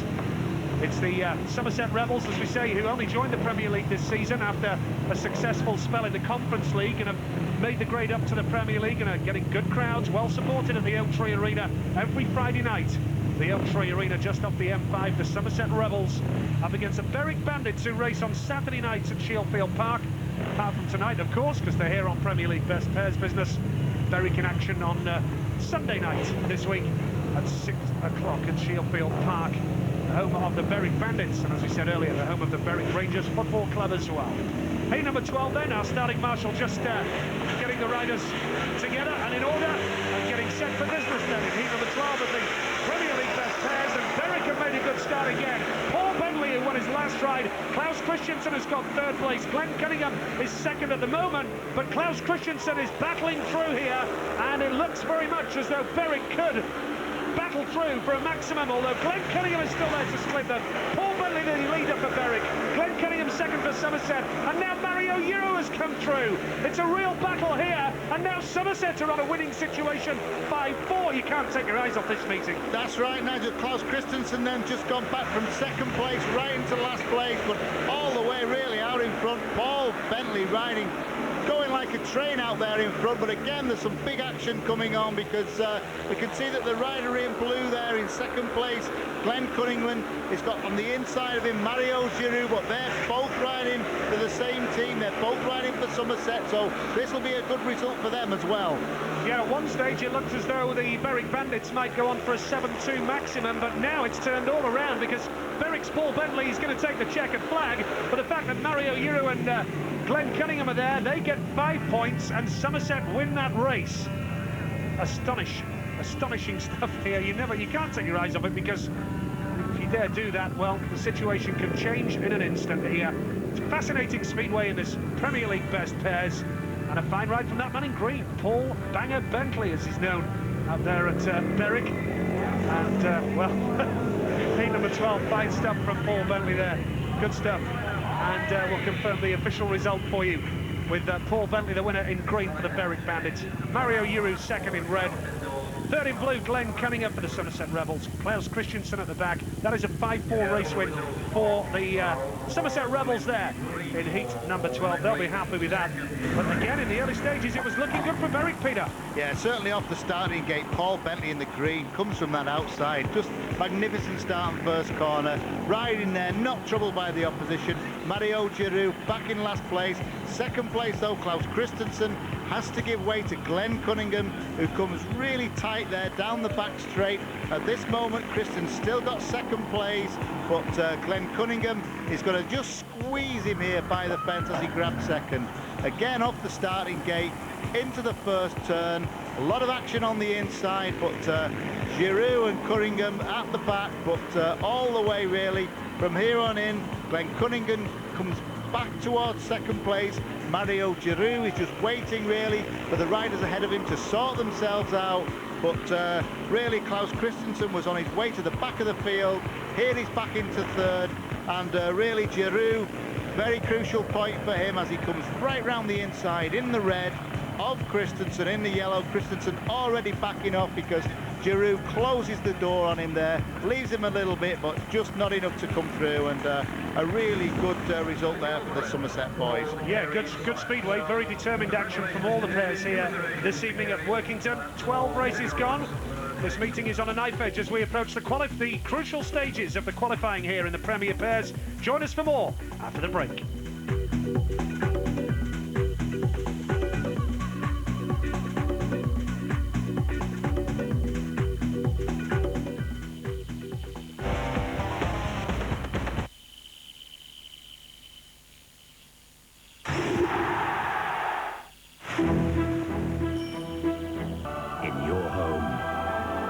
For more information.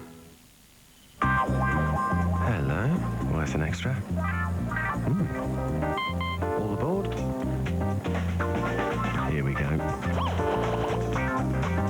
Steady. Easy, Tiger. Wow. Never fails.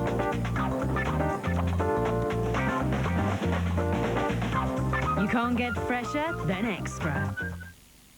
Darling, could we try a little role play tonight? Role play? Let's pretend that Okay. Good evening, madam. What can I get you? a pint of Pollingtons, please. Coming up. What's that? This must be my bump.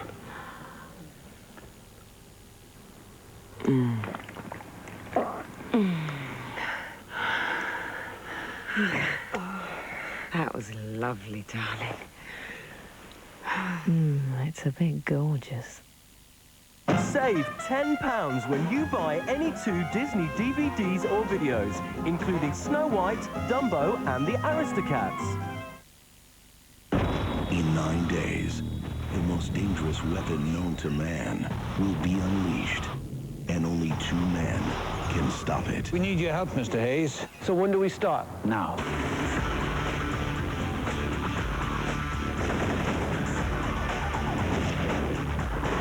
Anthony Hopkins. Isn't this fun? Chris Rock.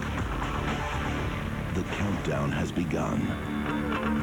Bad Company. Darling? I'm just changing the barrel.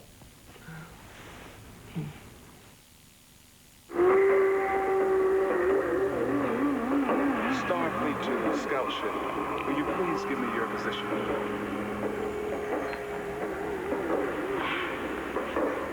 May this be Earth. Fill the seas.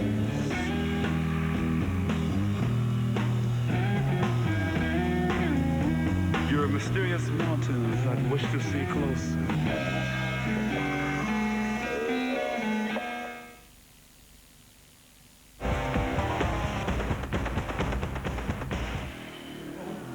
The premier best pairs competition here at Workington is being hard-fought at every level. The relaxed manner at trackside has been replaced by a desperate determination, not least in the Workington comments team, that's for sure. With us now in the studio, Chris Lewis, of course, but I've got to say, Carl Stonehewer, it's been very, very hard work for you. A lap record, a new track record, which you held anyway in Heat 11. Yeah, I didn't even have a clue, you know, I'd got it. I just rode my race as hard as I could. I looked behind a couple of times, saw Peter wasn't sort of there.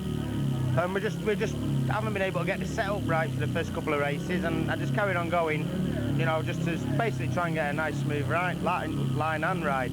Well, 64.9 seconds is pretty quick round here. And we had got it. But can you talk us through it? It's Heat 11, right from the start. I sort of made a good start, and I just sort of got over as much as I could onto Dave Mully on the inside there, because David made quite a good, and I didn't want him to get his front wheel on the grass.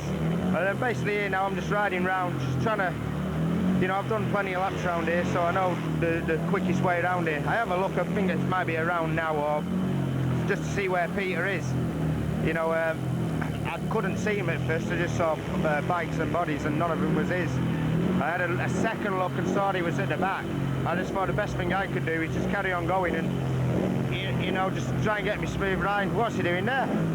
Kamikaze. I didn't realise he'd come off like that.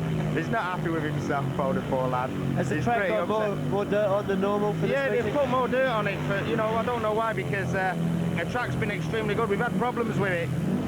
He got the track perfect, and he's put a lot more dirt on it. It's smoothing out a little bit now, though, and, you know, it's the deep berms aren't there that were there earlier on, and it's not as wet. Someone else has come off then.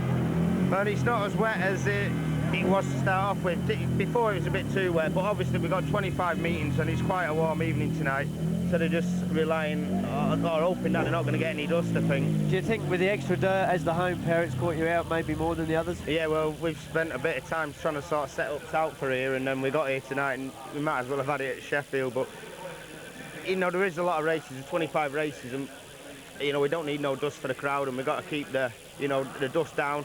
There needs to be a bit of dirt there, don't there, really, for the whole duration of the meeting. Yeah, I mean, you know the track better than most. I've noticed with the pairs that score maximum points, they haven't really been team riding, they've been following each other. Is that the nature of the track? Or? No, because he's obviously, you can get like sort of side by side. Me and Peter can do it, you know, on a decent track. Earlier on, there was a lot of spray, you know, surface water on there, and it was a little bit inconsistent. But I think now you'll start to find if partners pop out together, they'll probably start looking after each other a little bit more. OK, let's take a look at what you're riding for tonight. I've got one of them already, exactly the same. Hello, Juliet, as well. Better say hello to her. What are you going to do about Peter? I mean, obviously, how are you going to encourage him to up his game today? He'll come through it, Peter, you know. I think he feels pressure on him because he did especially last year, and he rode superb last year. And I think he feels a bit under pressure again tonight, but I've told him there's no pressure, just go out, enjoy it, ride like he does week in, week out here. And if he, you know, he relaxes a little bit, I think he's going to pop out of them starts, and he's bloody quick when he gets going. Well, Carl, we'll let you go at the moment. You've got a lot of work to do. Go and encourage Peter if you can and try and up his game for the rest of the meeting. And it's not over just yet. Let's take a look what's going on here. Newport Wasps then, 13 points for them, 12. Workington Comments behind them, 11 is Reading Racers. Sheffield Tigers are on 10 and 8 are Edinburgh Monarchs. That's in Group A. But then, of course, Group B, the leaders will have gate choice in each group, so they really do need to try and win it if they can. But look at the Isle of Wight. 13 points for them, but they have raced less, so they're in front. Berwick Bandits have the same points, but Isle of Wight have got one in hand. Somerset Rebels are there on 13 points also. Glasgow Tigers are on 9 and 6 for Hull Vikings. Chris, this really is a great competition. It is a great competition. It's always been highly regarded by the competitors and the fans alike in the Premier League, and you can see from tonight's racing how much it means to them. Well, it's keeping our commentators on top form as well. Let's go back to PC and Nigel in the commentary position. Yes, thanks very much indeed then, Keith. Back up here in the commentary box overlooking the Derwent Park racetrack here. Heat number 13, it's Edinburgh against Sheffield. And it's quite an important one, this one, because both sides delicately poised. Beautiful setting here with a big crowd on a perfect night, and a lot of hard work gone into presenting this meeting by Workington Speedway, no question about that. So heat number 13 coming up then, Peter Carr and Freddie Schott for the Monarchs, and Sean Wilson, unbeaten so far in 2 rides, and Simon Stead for the Sheffield Pertec Tigers. Let's take you through the gate positions then. Peter Carr goes off the inside in red for the Edinburgh Monarchs. Gate 2 in green for the Sheffield Tigers. It's Sean Wilson. Gate 3 in blue, it's Freddie Shot for the Monarchs of Edinburgh.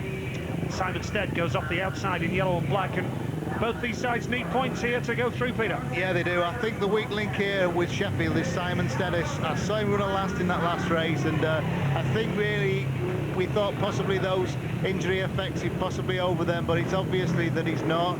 And he was just struggling a little bit, and perhaps not just trying to dive in on the first turn, riding a little bit protectively, I suppose. Probably still got a very, very painful foot, having broke just about every bone in it, or actually crushed his foot, Nigel.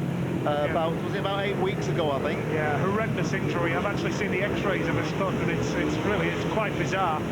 And it just shows the dangers involved in this wonderful sport that we all love, which is Speedway here tonight at Derwent Park.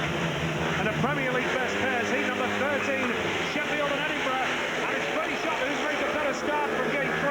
And Sheffield are at the back here with the Monarchs on a maximum situation. And Sean Wilson, previously unbeaten, is now at the back.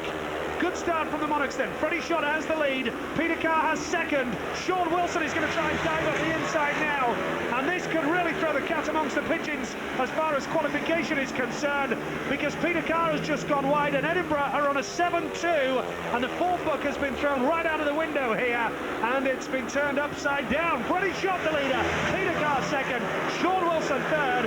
And well, Sean Wilson with a lot of work to do to battle through here, Peter. Yes, he has. Peter Carr up into second place, just holding Sean Wilson behind him. But Peter Carr having a great ride again here in second. Just about, I know I heard Len Silver say about him how good he was been riding at Rye House this year. He's left a gap down the outside, but he had a match there with Sheffield, with Edinburgh at Rye House, and very impressive there. Dropped just 1 point, but he's right after the leader at the finish.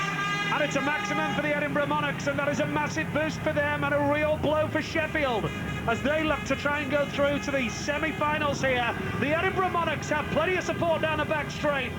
The Monarchs of Armadale Stadium is confirmation then of the final result here. The man in blue, Freddie Shot, taking it. Peter Carr getting second place there then for the Edinburgh Monarchs. And, well, Sean Wilson tried hard, but there was just no way through, and it's a 7-2 maximum for the Edinburgh Monarchs, and that could even bring Workington back into the equation as well. Qualification is going to go down to the wire here at Derwent Park. Freddie Shot, the winner in blue for the Edinburgh Monarchs. Second in red, Peter Carr, also of the Monarchs, 7 points for them. Sean Wilson at Sheffield, third, 2 points for him. Simon Stead at the back, nothing for him. A 7-2, and Edinburgh in a great position here. It's their second race advantage of the night. And, well, it was Freddie Shot who led the way there. Yeah, Shot, certainly shot out of those tapes into that first turn. Peter Carr round the inside. Peter rides a real tight one here to join his teammate down the back straight here. But Sean Wilson in the green, back in third place at this point, because Simon Stead has a big go round the outside in the yellow, but it's too far out there for Simon. We've had a big track grade here, and right round the inside, Sean Wilson almost catches Peter Carr, but Peter had a great ride. The 40-year-old just kept going to stay with his teammate and to grab that heat advantage there for Edinburgh. So we move on to heat number 4 then, heat number 14, and it's Hull Vikings against the Glasgow Tigers here with Gary Stead in red. That man in blue is Robbie Kessler, who's yet to score tonight, and a bit of a surprise for Robbie because he certainly is a quality performer in the Premier League, no doubt about that. George Stansel and James Greaves for the Glasgow Tigers, who got a 5-4 race advantage last time out, and if Hull have any hopes at all of making it through to the semi-finals, they are really going to need a maximum here. They've got to look for a maximum up against the Glasgow Tigers. That man in yellow-black, James Greaves, and it really is getting down to the stage in the qualifiers now, Peter, where every point is crucial, isn't it? It is. I mean, the score lines are really all going to get tidied up very soon, and we're going to know who's going to be qualifying for those semi-finals quite soon. That's George Stansel there for Glasgow, looking very, very sharp on numerous occasions here, and he rides quite regularly here at Workington. He knows his way around. But on the outside there, James Greaves also for Glasgow. Yeah, George Stansel has resurrected his career at Glasgow, really, because he suffered a serious injury in the year 2000 when riding for Coventry in the Elite League. Sat out last year in British Speedway, but has really hit back in style with the Glasgow Tigers. It's been a move to resurrect his career, no question about that. He's been good for Glasgow, and Glasgow have been good for him. I think that's a fair way to sum it up. Gary Stead off the inside in red for the Hull Vikings. Gate 2 in green, it's George Stansel for the Glasgow Tigers. Robbie Kessler goes off gate 3 in blue for Hull, and off the outside in yellow and black for Glasgow, it's James Greaves. Just looking at the score charts at the moment, 9 points so far for Glasgow, and Hull struggling with 6 points. All 6 have come from Gary Stead. So really, if Hull have any hopes of extending their stay here at Workington tonight, they need a big result here.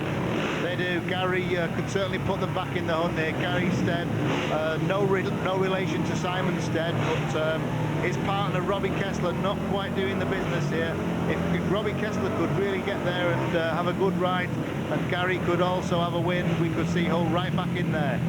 Remember, Robbie Kessler in as a replacement for the injured Paul Thorpe at the moment. We wish Paul Thorpe all the very best for as comfortable a recovery as possible for the Hull Vikings. It's been a nasty injury for Thorpe. Heat 14 is here then as we await the start of the race, and it's Glasgow again has made a good start with George Stansel, but Robbie Kessler has gone wide and dive around the outside, and somewhat surprisingly, it's Gary Stead who's at the back, because this result at the moment would be advantageous for Glasgow until it is Gary Stead comes through.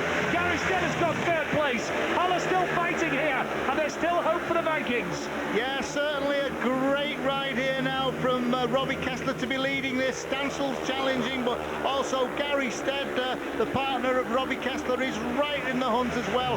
We could possibly have another big heat advantage here. If Stead can nip on the inside here of Stansel, he's almost through. Brilliant speedway again here as Robbie Kessler has the lead for Hull, and now Gary Stead is going wide up the banking. He's going to try and go round Stansel. He cuts inside him. This is brilliant speedway here. Stansel holds second place. Steady tries absolutely everything, and now Stead's got up the inside of Stansel, and Hull all of a sudden are in that maximum position which they required, and the Hull Vikings have got themselves into a maximum 7-2 situation. Robbie Kessler from the start, but Gary Stead started the race at the back and has come through and has picked up a brilliant second place, and that was fantastic speedway, and Gary Stead in great form, and it's good to see George Stansel congratulating Gary Stead and Robbie Kessler on fine speedway there. The Hull Vikings have obviously had 1 or 2 words from Eric Bucock, and we know he's good at that, don't we, Pete? Yeah, Eric's a great motivator. In the years my race at Bellevue, Eric was team manager there with us, and he was there when I won my world title in Poland, and Eric's a great motivator, and certainly Robbie Kessler there having 2 lasts and then a win. Great stuff. So confirmation of the official result of a crucial Heat 14 for Hull. Robbie Kessler the winner in blue. His partner Gary Stead gets second in red. 7 points for the Hull Vikings. Third in green was George Stansel of the Glasgow Tigers. James Greaves at the back. But as we said earlier, Robbie Kessler from the start, but Gary Stead had to do it the hard way. Brilliant speedway again here. Yeah, Robbie Kessler in the blue, leads into the first corner, goes straight for the high line. Gary Stead runs into the back wheel there of the rider in green, George Stansel. Stansel's actually in second place, but Stead all the time at the back in the red, weaving his way through the field. Already passes James Greaves down on the bottom bend there. Stead's up to third place. Already Kessler's got a good lead, but Stead, here we go now. He's tried inside, now he goes for the outside. Now, this is a great move. He cuts round the outside, now he cuts back to the inside of Stansel along the straight, comes down the inside of the straight, and it's quite narrow.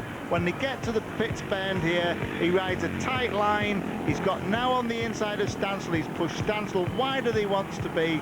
Stansel lifts there, and that allows Gary Stead to come through to follow his teammate over that line for a 7-2.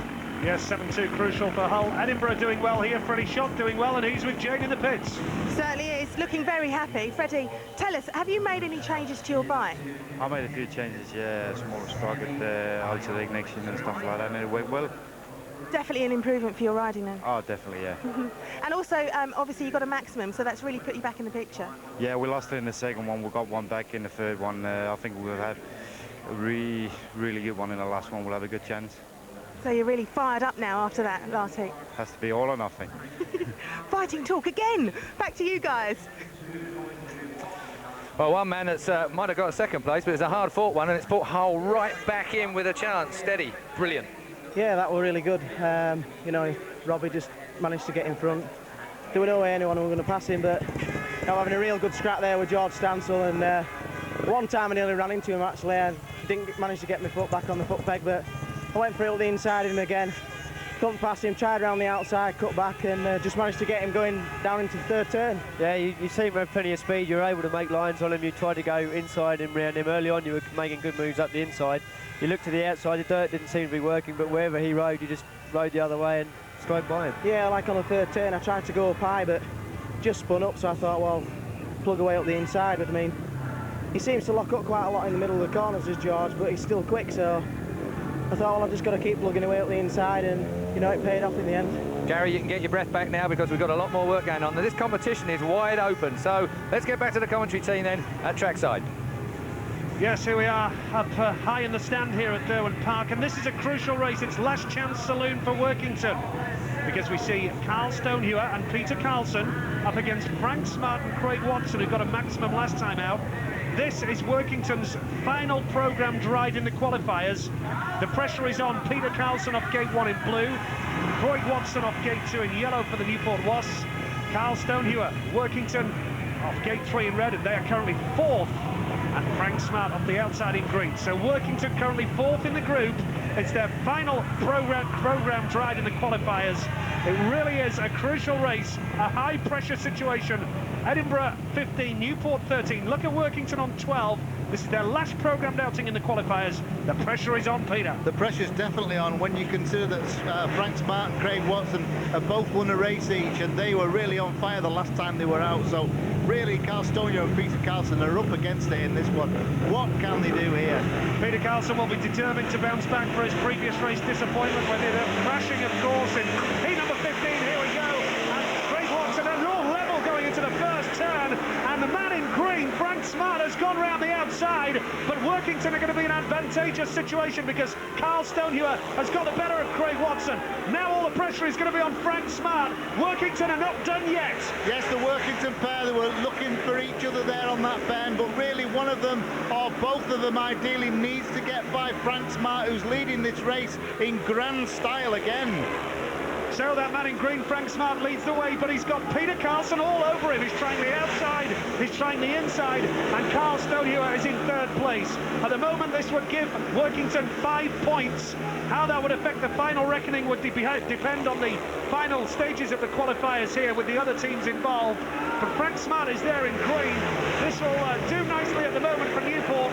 With Craig Watson at the back, though, it's going to be a 5-4 situation to Workington. Frank Smart leading the way in the sunshine here, and well, Peter Carlson has just let Carl Stonehewer through there to try and make a late bid, but well, Frank Smart is there, the man in green. 4 points for him, 5 for Workington, Carl Stonehewer and Peter Carlson, and the question on everybody's lips here in Cumbria now is that enough for the Workington Comets to get through to the semi-final stages? Frank Smart looking very impressive, Carl Stonehewer and Peter Carlson battling away, and we did say that this Workington pairing of Carl Stonehewer and Peter Carlson under pressure, well, they've done their best there. They really have worked hard. Confirm the official result for you there. Frank Smart, the winner in green. I was going to resist saying it all night, but that was a smart ride from Frank. Carl Stonehewer second in red, and third in blue was Peter Carlson. It's a 5-4 to Workington. Craig Watson at the back. Frank Smart, fine ride from him, but again, hard work from the Workington duo. Yeah, off the starting gate, really Frank Smart coming from gate 4. You know, it's difficult to come from gate 4, but Peter Carlson in the blue looked as though he was leading it for Workington. Carl Stonehewer in there now, he's in third place in the red, but all the way Frank Smart held on to that lead, and the Workington pair had no answer for him. There's a big challenge here on the outside from Peter Carlson. This time he gets round, he looks across, he sees Carl Stonehewer doing an inside manoeuvre. The pair of them really are team riding there, but certainly out in front and all the way was Frank Smart. There's the league table then. Newport and Workington level at 17 points each, but what you have to remember is that Newport have another race to come. Workington have finished their races. Edinburgh are on 15 points, and again, they're out again in heat number 17. So Edinburgh looking favourites to go through, and the holders Workington, it's not looking good for them at this stage. They have to rely on other teams teams and their results now, and other pairings and their results, and the home fans here at Derwent Park might just be about to be disappointed in their home efforts perhaps here. Heat number 16 features the Isle of Wight. We're back over to Group B now, and a contest between the Berwick Bandits and the Isle of Wight Islanders here. That is Adam Shields, the man in green, and there is Paul Bentley just about to be pushed off ready in red. His partner is Klaus Christensen, with Adam Shields and Danny Bird, the duo here for the Isle of Wight Islanders, who've done very well indeed tonight. And the Isle of Wight, in actual fact, with Adam Shields 2 wins out of 2, he's the man to watch here, isn't he? Yeah, they've got 13 points actually from 2 rides. They're doing exceptionally well because Adam Shields has won 2 heats, got 8 points, and Danny Bird has had a 2nd and a 3rd. So I mean, they're right in there actually, having only done 2 heats, and you know, they have still got these. Well, they've got 2 more heats to go, so you know, they're going to be a great threat in this Group B. Well, certainly at this stage, the Isle of Wight looking very, very good indeed to go through. But Berwick themselves as well, with Paul Bentley and Klaus Christensen, this is their final outing. So again, Berwick know that they have to get points in the bag here. It's their final programmed outing. Klaus Christensen off the inside in blue for the Berwick Bandits. Danny Bird off gate 2 in yellow for the Isle of Wight Islanders. Paul Bentley gate 3 in red for Berwick. Adam Shields off the outside in green for the Islanders. And Shields with 2 wins out of 2 so far. And in the Premier League, I can tell you, in his last 19 races, Adam Shields has only lost 1, and that was when his bike packed up. Yeah, it's just a bit of confusion on the start here, Nigel, with Paul Bentley and yellow there. Danny Bird very, very close there on gate 2 and 3, and the start marshal's just moving them apart, but he's had to now move onto the outside of the rider in red there, Paul Bentley, who is on 3. So heat number 16 and Berwick against the Isle of Wight. The Isle of Wight looking good. No, I think we've got a faulty start going there in heat number 16. Our referee, Paul Ackroyd, will surely call all 4 riders back. Yeah, difficult one that, because the rider in red there, Paul Bentley's got the tapes basically all over him, and realistically, if someone's at fault there, which I tend to feel it could be Paul Bentley, he would probably have to go on 15 metres. Here's the start, although perhaps we've got a malfunction here with the starting gate. Yeah, we can see the tape didn't go up there on gate 4. The rider in the green, Adam Shields, didn't actually move, and so we're going to get all 4 riders back in the rerun for a restart. And we need a little bit of maintenance here on the starting gate, I'm sure. Will that affect the concentration, Peter? I mean, particularly, you know, Adam Shields was the victim there, perhaps, of the faulty starting gate. Will that affect the concentration of the riders? Well, it delays it, doesn't it? It's something that they don't want, because, you know, when they're all keyed up on the start and then you get a problem like this, you know, realistically, it's delaying everything for them. They've got themselves all psyched up for the tapes to go up, and they didn't go up properly. And, you know, we're looking to have a test here now. They're looking for the referee to press the button to see if these tapes are going to actually go up as they should. And we're all waiting for that to happen, but it looks as though that, yeah, we've still got that same problem. The referee's just pressed that button, and that outside starting position, the tapes are not going up at the moment from there. The last thing we want at this stage, of course, is technical problems, because the meeting's been going on pretty well. Confirmation of that lineup: Klaus Christensen, Danny Bird, Paul Bentley and Adam Shields. And I think the regulation as well as a last resort, of course, Peter. Did it happen much in your career with a faulty start when they couldn't get it repaired and they had to go off green light starts? Well, that did happen, but usually a little bit of liquid maintenance, a bit of oil or something usually sorts the problem out. But we can see that they've got electricians down here examining the wiring on there, so possibly we've got an electrical fault. Well, if that's the case, you know, we could have a serious problem on our hands, and we may see some green light starts, because that is, you know, the only alternative. We've got, like I say, the electricians are there, and that looks like a Swiss Army knife to me, Nigel. Does all kinds of things. It's a Leatherman, to be honest. Got plenty of adaptions on that machine, and referee there up in his box looking down, waiting for these chaps to sort this maintenance out. Things are going so well as well. Paul Ackroyd, Paul Ackroyd from Preston, in actual fact, who's had the journey up the M6 and across the A66 tonight. But a little bit of maintenance work on the starting gate here at Derwent Park, and things are going so well as well, weren't they, Peter? You know, the meeting was going along very nicely, and then we have a slight technical hitch here in the build-up to heat number 16. The staff here at Workington. Mitch Graham is down there. Mitch, the commercial manager here at Workington, a former Workington rider. Michael Max, the presenter of the meeting, having a look at things as well to try and keep things going here. And I think it's all about really the referee having to test it all again here. Yeah, we can see that there we go, still not working. Strange problem, this one, because those maintenance men there seem to know what they're doing, but certainly hasn't cured the problem. Well, heat number 16 then, we have one or two problems here. This will be testing the patience of the supporters, of course. The fans at Speedway, very well renowned for being tolerant in a situation like this, of course. Heat number 16 was an important one as well. Paul Bentley and Klaus Christensen with Adam Shields and Danny Bird, and it's a meeting so far that has certainly served up plenty of interesting scenarios with some good racing and one or two surprising results perhaps. And well, we'll go back down to the pits now and we'll have a word with one of the riders involved tonight. Simon Stead is with Keith and Chris. Thank you very much there, Nigel. Well, Simon, bit of a delay here, gives us half a chance to talk about the meeting. It's been very, very exciting tonight. Were you expecting it to be this close?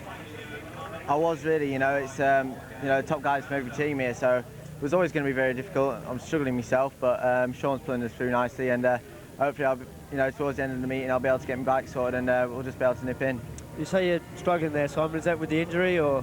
Yeah, definitely. Like 2 months off, I'm struggling. You know, just not just in myself, but to get the bike set up right and stuff. Everything's against me at the moment, but you know, as I said, I hope I just get through it and pull a couple of good rides out next. When you came into the meeting tonight, did you have a team that you thought would be the best team tonight? Did you have a bet yourself? No, I wouldn't have liked to put money on it. It's so fierce, you know, the competition at the moment, and you know, I still wouldn't like to bet on anybody, to be honest. Yeah, it's all wide open, it's tightening up, it's all going to come down to these last heats. You've got any particular tactics for it, or just head down and go? Yeah, try and get out of the start next time and pull out a race win. Well, let's take a look at the two groups as they score at this particular moment in time in the competition. While we have a short break here while they repair the tapes. There it is then. You bought Wasps on 17 points along with Workington Comments, but of course Comments have had one more ride, and that 17 points might prove to be not enough. They could be going out. 15 points for Edinburgh Monarchs. Sheffield Tigers are on 12, 11 for Reading Racers. That's Group A. Now Group B, the Isle of Wight Islanders, 13 for them, along with the Berwick Bandits, Hull Vikings and Somerset Rebels. So you can see how close it is in Group B, 11 points for Glasgow Tigers. Well, while they work on the tapes, you've seen the scores. It's exciting here in Workington. The sun is back out again. It is getting colder now, but the racing is still just as hot. We'll take a break and see you in just a couple of minutes.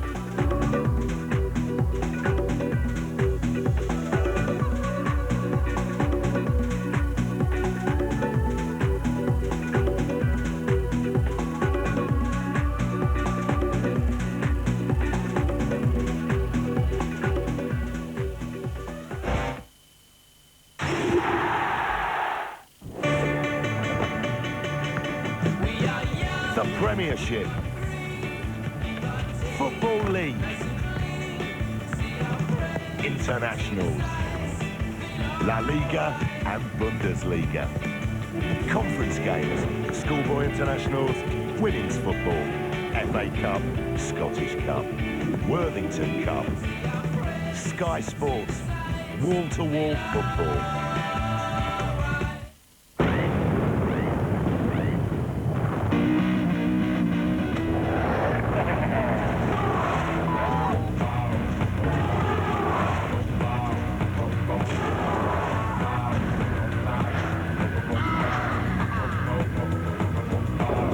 Since time began, man has drunk Volvic mineral water from volcanoes to give him volcanicity.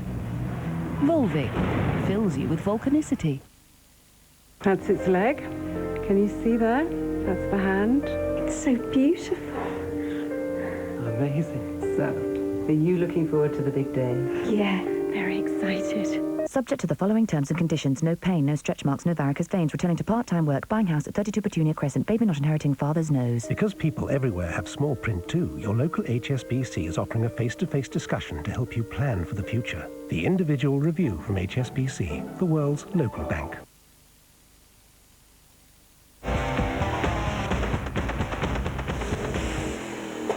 Well, right on cue, they seem to have repaired the starting tape for Heat 16 here at Workington.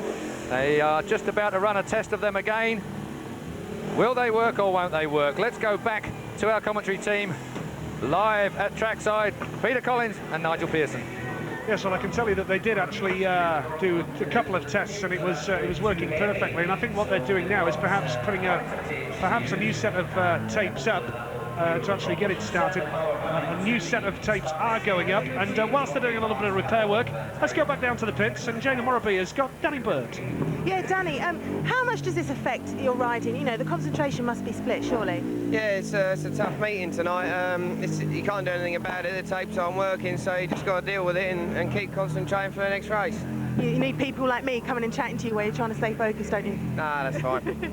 You've had a second and a third. Are you happy with tonight's riding, or are you going to try a little bit more? Yeah, I've had the outside gates to start with, and it's a long way to the first turn, so I'm hoping now I've got the inside that I can do a bit more for the point situation. Yeah, and the banking at the end, how are you finding that? Oh, it's good. I like this track a lot. We come up here once or twice a year, and tonight it's got a lot more dirt on, which I'm not used to, but I like, so it's good. It's certainly proving to be interesting riding for us to watch. I mean, there's certainly more passing than we see in the Elite League sometimes. Yeah, it's a very tough bunch of lads, and one mistake and someone goes past you. You just got to keep your eye on the ball. OK, well, let you get prepared. Back to concentrating. And it's back to our commentary team. Yes, up here in the commentary box then, and still a little bit of maintenance work. Let's just keep you in touch with the exact situation here at Derwent Park tonight in the Premier League pairs. There's Group B here tonight. Then the next scheduled race, by the way, is Berwick against the Isle of Wight. And the Isle of Wight and Berwick currently level on 13. Hull have 13, Somerset have 13, Glasgow Tigers have 11. And I can tell you the latest on the start gate is that they've just put a new set of tapes in, and unfortunately it's just malfunctioned like the old ones did. And I get the feeling here, Peter, my gut feeling is that we're edging ever closer to that regulation where a race can be started by putting the green light on for the riders to be ready, and when the green light goes off, they go away from the start. I think we're edging ever closer to that. Yeah, you mentioned that, Nigel, 5 minutes ago, and you're right. I think we are looking towards that. Whatever they've been doing to them, it doesn't seem to be sorting the problem out. I suppose also we've got the riders sat on the bikes at the pit gate. They're all revved up and got nowhere to go. We've still got the same malfunction again, and you know, we can see they're all trying to get. This is a very important race we've got coming up now with Berwick and the Isle of Wight, and the riders there, the bikes are all warmed up. They're sort of cooling down with this bit of breeze that we've got here now. So you know, we can't wait forever. Those engines really need to be up to temperature, and the riders are up to temperature, but they're just having to wait there at the pit gate. Well, we've just had 2 attempts, and both occasions they've succeeded this time, and it's just a question of whether the referee is happy to go with the tapes that have malfunctioned.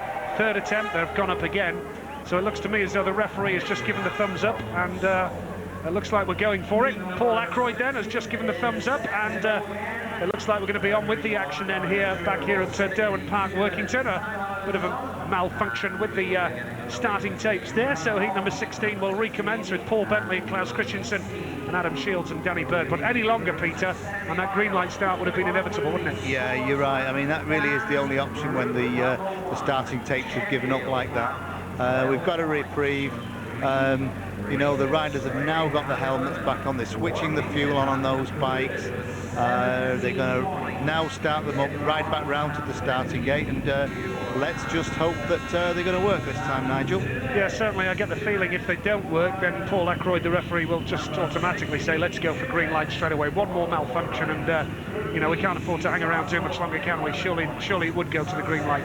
Yes, it would. There is no doubt about that, and it'd be a shame because, you know, it does make it a little bit more of a lottery. I think most riders have had to sort of make starts in those conditions in the past when they have had malfunctions before, so they really know, you know, what to do about that. But it just takes the edge off a little bit when you know, there are no starting tapes up. Well, we've got starting tapes back across here now for heat number 16 after an unexpected and short delay here at Derwent Park, Workington in the Premier League best pairs. And the headline news so far is that the holders and hosts Workington are staring defeat in the face. They could be exiting the system before the semi-finals, but this is Group B now, the other group from Workington. Group B, Heat 16. Isle of Wight leading the table from Berwick and Hull. Somerset all on 13 points. That's how close it is. So this race is a crucial one. Klaus Christiansen off the inside in blue for the Berwick Bandits. Danny Bird for the Isle of Wight, gate 2 in yellow and black. Paul Bentley, gate 3 in red for Berwick. Adam Shields off gate 4 in green for the Isle of Wight. He's unbeaten so far, and this is an absolutely crucial race, Peter, for both sides. It is really crucial. Rider in blue there, Christensen, coming up late to the tape, but really the pressure's on now. Let's see what we can do. Heat number 16 it is now. The tapes have worked thankfully, and Paul Bentley's got a good start. And Adam Shields is staring defeat in the face for the first time tonight, but there's a long way to go. Klaus Christiansen has the lead for Berwick. Berwick's Paul Bentley is with him. Berwick are on a 7-2 situation at the moment, but Danny Bird and Adam Shields will have something to say about that.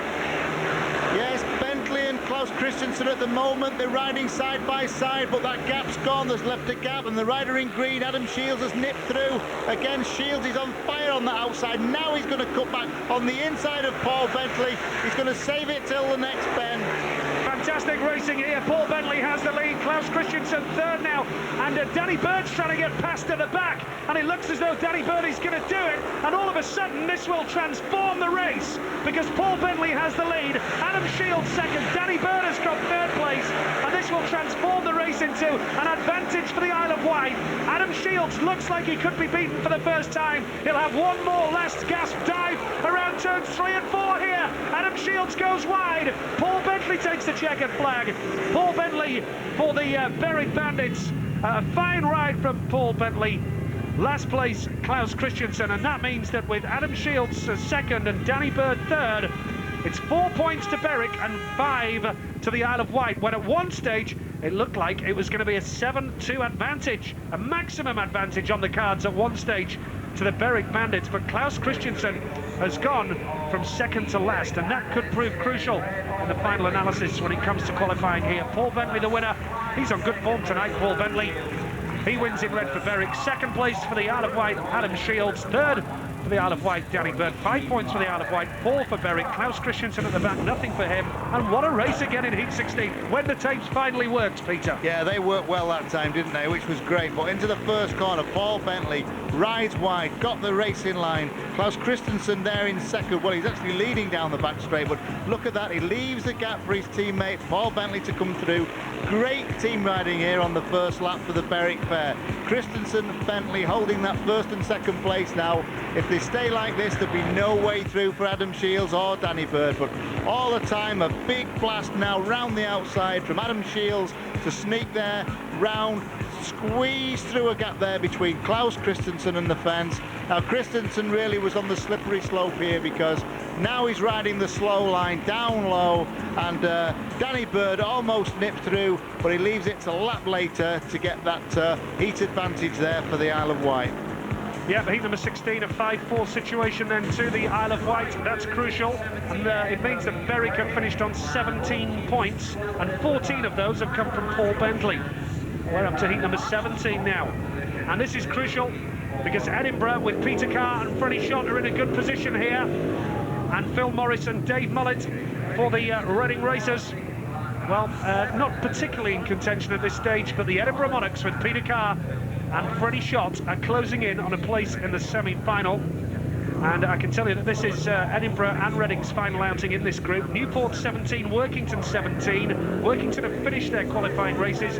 Edinburgh 15. So 3 points here would take them above Workington. Sheffield 12 and Reading 11.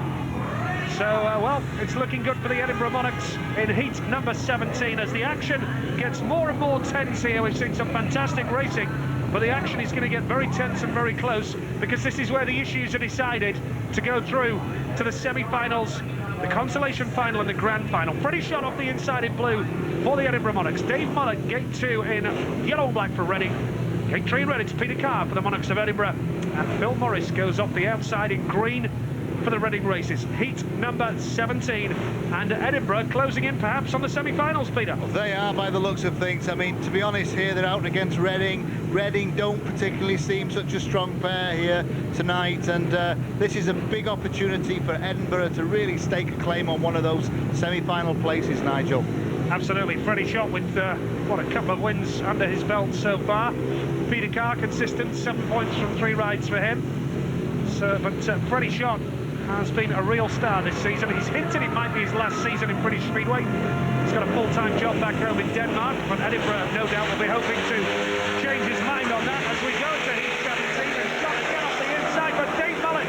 Fine ride from Dave Mullet in yellow and black for the Reading racers, and here come Edinburgh. Peter Carr is there, and Peter Carr has blasted his way through to the front here, and Freddie Shott now will try and get the better of Phil Morris and Dave Mullet.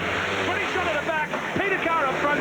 Reading are leading by 5 points to 4 in this one. Yeah, Peter Carr riding like a teenager there. He went through a gap really that didn't exist. He just forced his way through there, but nice and cleanly. He's looking back for his teammate there, Freddie Shott. Unfortunately for Freddie, he is at the back at the moment, and this could be crucial for the Edinburgh pair.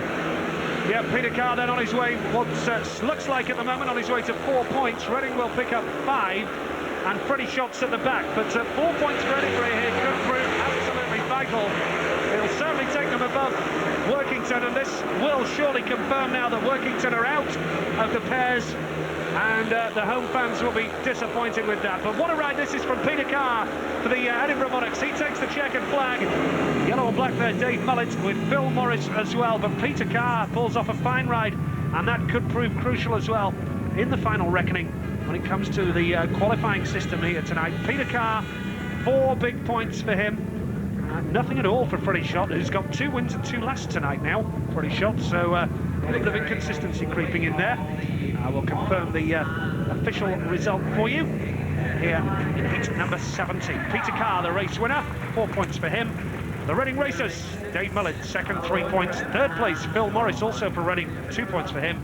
Freddie Shott at the back, so that's 5 points for Reading, 4 for Edinburgh. And wow, where did Peter Carr find that from in the early stages? Nigel, what a fantastic move from Peter Carr. Look at him there in the red. He cuts back here. He's in 3rd place. And look at this swoop now. In between that gap there, he got his wheels in line first. The other 2 were sideways, and he went straight into that lead there. And again, for a rider of his experience, he's not forgotten anything about riding. Brilliant first corner. Again, this is the start. Carr's got off gate 3. He doesn't make the best of starts there into the corner. He's just on the edge of the dirt, but cuts back there through that gap and just slices his way through the field there. But unfortunately, his teammate Freddie Shott didn't make any impression at the back in the blue, couldn't get anywhere near 3rd place, and really it was a heat advantage there for the Reading pair. Yeah, heat 17, and the result really does mean that Workington surely now are losing their grip on the Premier League best pairs, and they've dominated this competition, Workington, of course, and in actual fact, in recent seasons, they've won it 3 seasons on the trot. All 3 times Carl Stoney has featured, so it looks like we're going to get new winners of the Premier League best pairs here at Derwent Park, Workington this evening. And heat number 18 is a crucial one as well. Group B here, Isle of Wight, 18 points for the Islanders. They still have a race to go. Berwick Bandits, 17 points for them. They finished.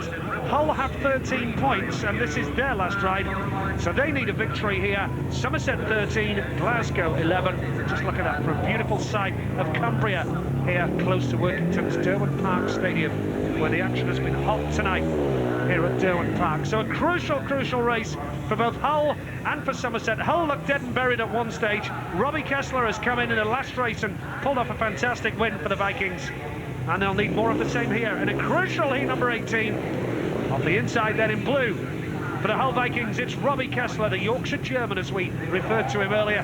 Whenever you bump into him, he says, "Hey up lad, how's that doing?" Gate 2 in yellow and black, it's Glenn Cunningham for Somerset Rebels. Gate 3 in red, Hull Vikings, and off the outside in green, Mario Yiru of the Somerset Rebels.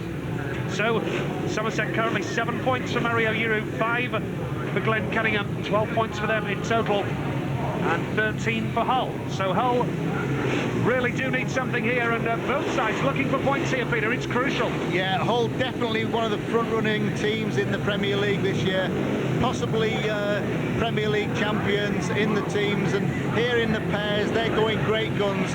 We'll see in this race whether they're going to progress to the semi-finals, but Robbie Kessler and Gary Stead can answer that question in this heat, because basically Robbie Kessler got it all together. Steady's been riding really well anyway all night, so they could really sew things up in this one, Nigel. Yeah, it would certainly crown a remarkable comeback for Hull if they were able to do it here in heat number 18 in the Premier League best pairs here at Derwent Park, Workington. A big race coming up there. Robbie Kessler's made the start off the inside. Gary Stead is there as well. He takes Mario Uru, but look at that man on the inside, Glenn Cunningham, and now Hull have bounced through, and the Vikings could be set to hit back with another maximum here, which would be absolutely crucial. And could we be seeing a magnificent comeback from the Hull Vikings?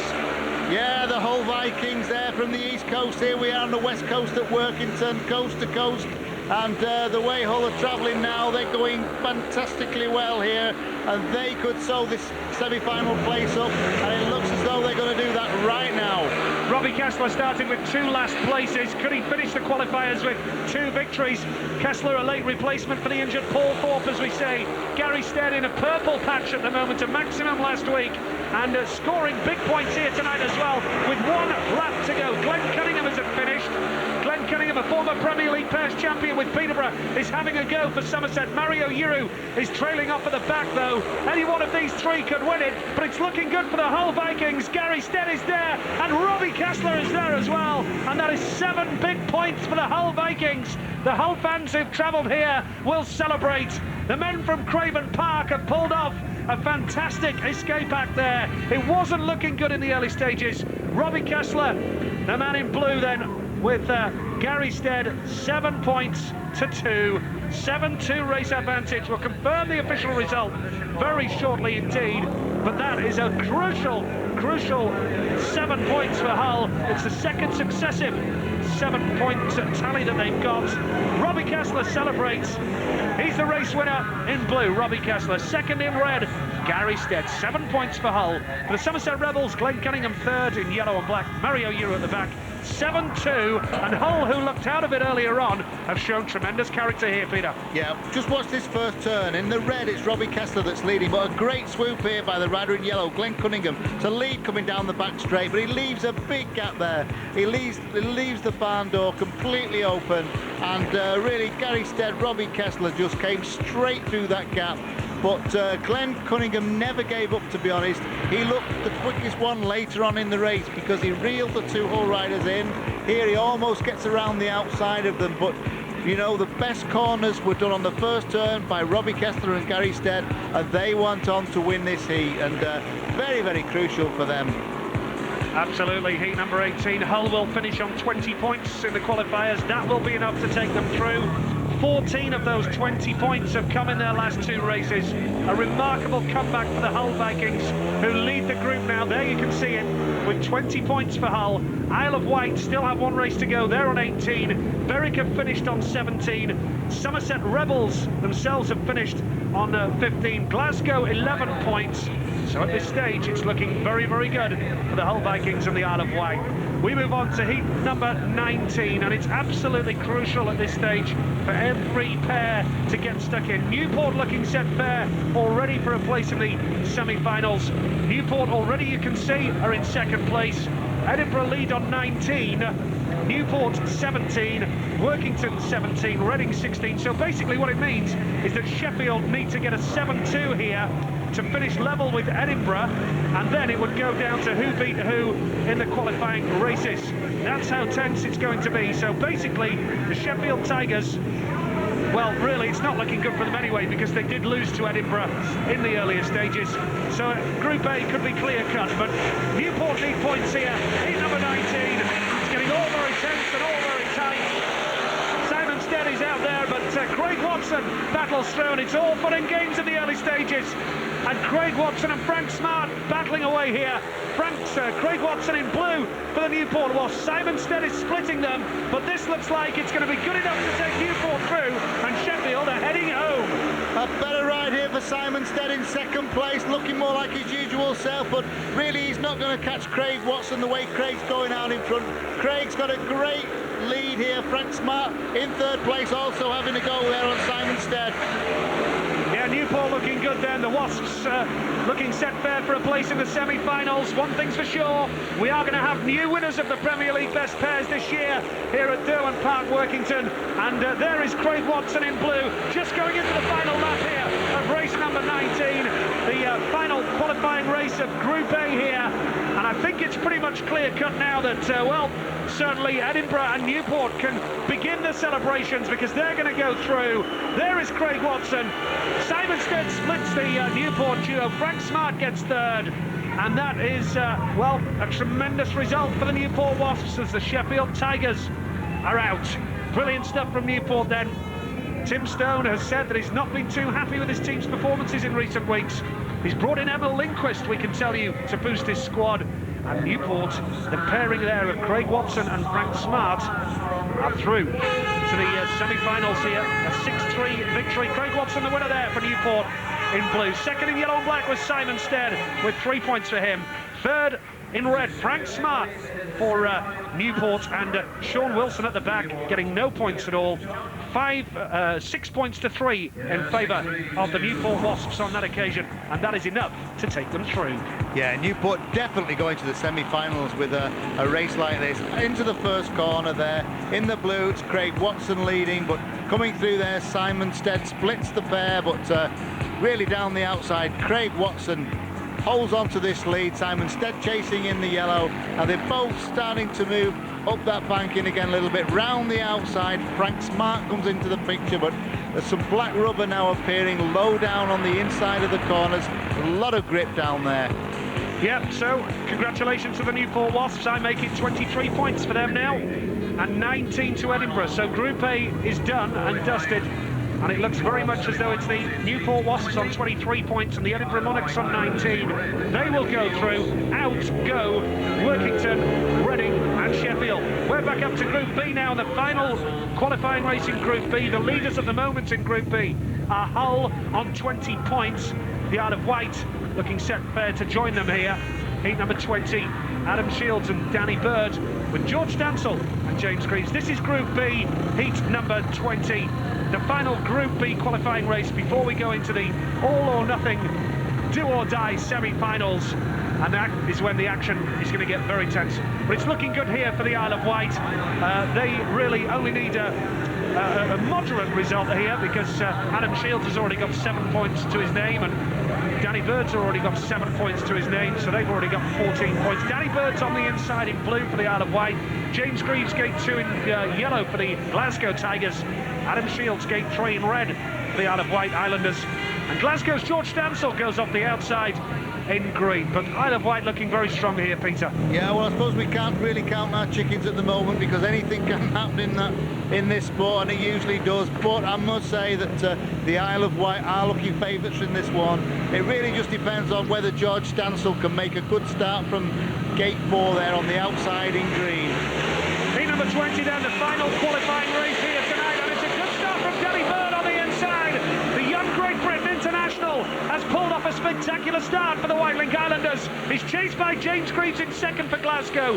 Third in red is Danny Bird for the Islanders. Greaves will go wide. Perhaps Shields could join his partner Danny Bird later in this race. But the Islanders are on the way to the semi-finals. Danny Bird riding a nice line right around the middle of the circuit there. He's covering all the track basically. His teammate Adam Shields having a big blast round the outside of the rider in yellow there. James Greaves doesn't make it, but we have got this grip appearing low down, but certainly on the outside Adam Shields never gives up in the red. Perhaps Adam Shields might just be better advised to sit there and realise that he's side going through, but once a racer, always a racer, I suppose. He'll be going for it, Adam Shields. But Danny Bird leading the way, and the Isle of Wight Islanders, who are based down at the small brick stadium on the Isle of Wight, always a pleasant place to go, and they are going through to the semi-finals of the Premier League Best Pairs. Danny Bird takes the checkered flag in blue. Then it was James Greaves in yellow and black, 3 points for him. Adam Shields will take the 2. We'll confirm the official result shortly, but it's a 6-3 advantage for the Isle of Wight, and they are through to join Hull in the semi-finals. And what I find interesting there, the Isle of Wight and Hull have both qualified for the semis, despite the fact that they've had to bring in replacements for injured riders. The Isle of Wight are without Ray Morton, Hull are without Paul Thorpe, and yet the sides have done them proud. Full credit to the Isle of Wight. Danny Bird there, who wasn't even originally in the lineup. It was originally Ray Morton to go into that. But my word, he's done the business tonight, that's for sure. Heat number 20. The official result, Danny Bird the winner, 4 points for him. Second in yellow and black was James Greaves of Glasgow, 3 points for him. Third in red, Adam Shields of the Isle of Wight, 2 points for him. And George Stansel at the back. That was a situation where we saw 6-3 to the Isle of Wight. And they are through, Peter. Yeah, Danny Bird into that first corner in the blue. He's leading right down low, round the inside. His teammate Adam Shields right out wide. James Greaves there in second place for Glasgow, but really all the way, the Isle of Wight got this one sewn up. Greaves had a big go round the outside, but Stansel also there in the green comes into the picture, but all crowded coming onto that straight, but no answer whatsoever to Danny Bird. Danny's having a great ride, an ex-motocross rider, great control. Again, this is the start. Now, Bird comes off gate one, so determined, head down.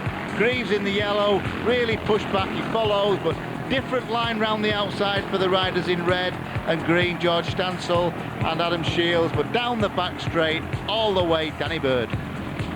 So, the qualifiers are now done then, and here we'll take you through the qualifying tables, and certainly looking down the list at the moment, there's Group B, which has just been completed, of course, and the Isle of Wight Whitelink Islanders are through, 24 points for them, the Isle of Wight. The Hull Vikings, who looked dead and buried in the early stages, 20 points for them, 14 of which came in the last two rides.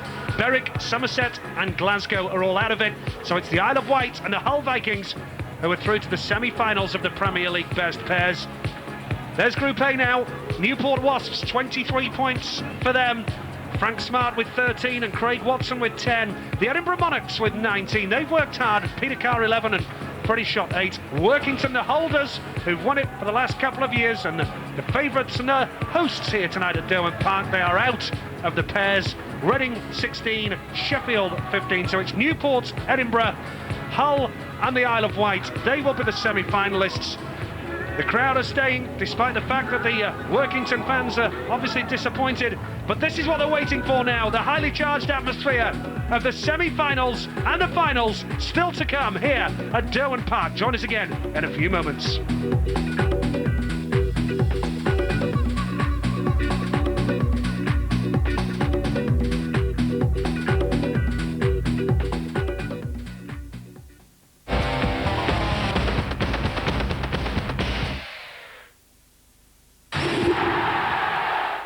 Sir, can you describe your experience?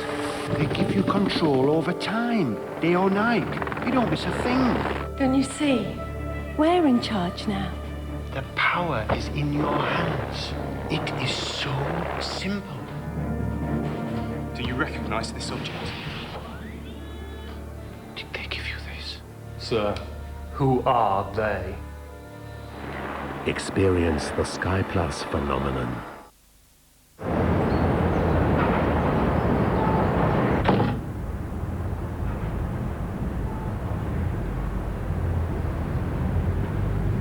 Can't wait till your next meal? Try the McChoice menu. The McChicken mayo and 7 other favourites, just 99p each. Darling, could we try a little role play tonight? Role play? Let's pretend that Okay. Good evening, madam. What can I get you? a pint of Pollingtons, please. Coming up. What's that? It's my bump.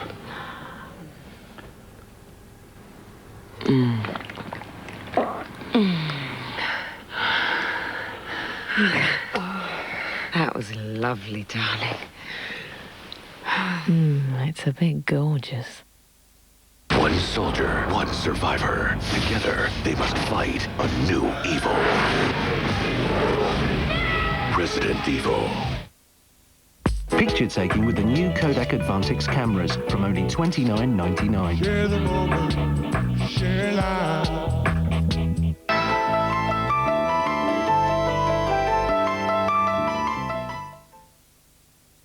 Save £10 when you buy any 2 Disney DVDs or videos, including Snow White, Dumbo and the Aristocats.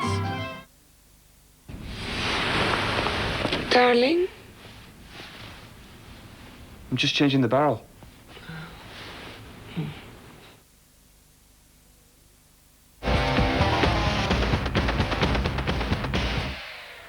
It's been a hell of a competition. We're in the northwest of England for the Premier Best Pairs Trophy, and so far we've only just established who races in the semi-finals. It's been an absolutely incredible meeting so far. Workington, the favourites, have been knocked out already.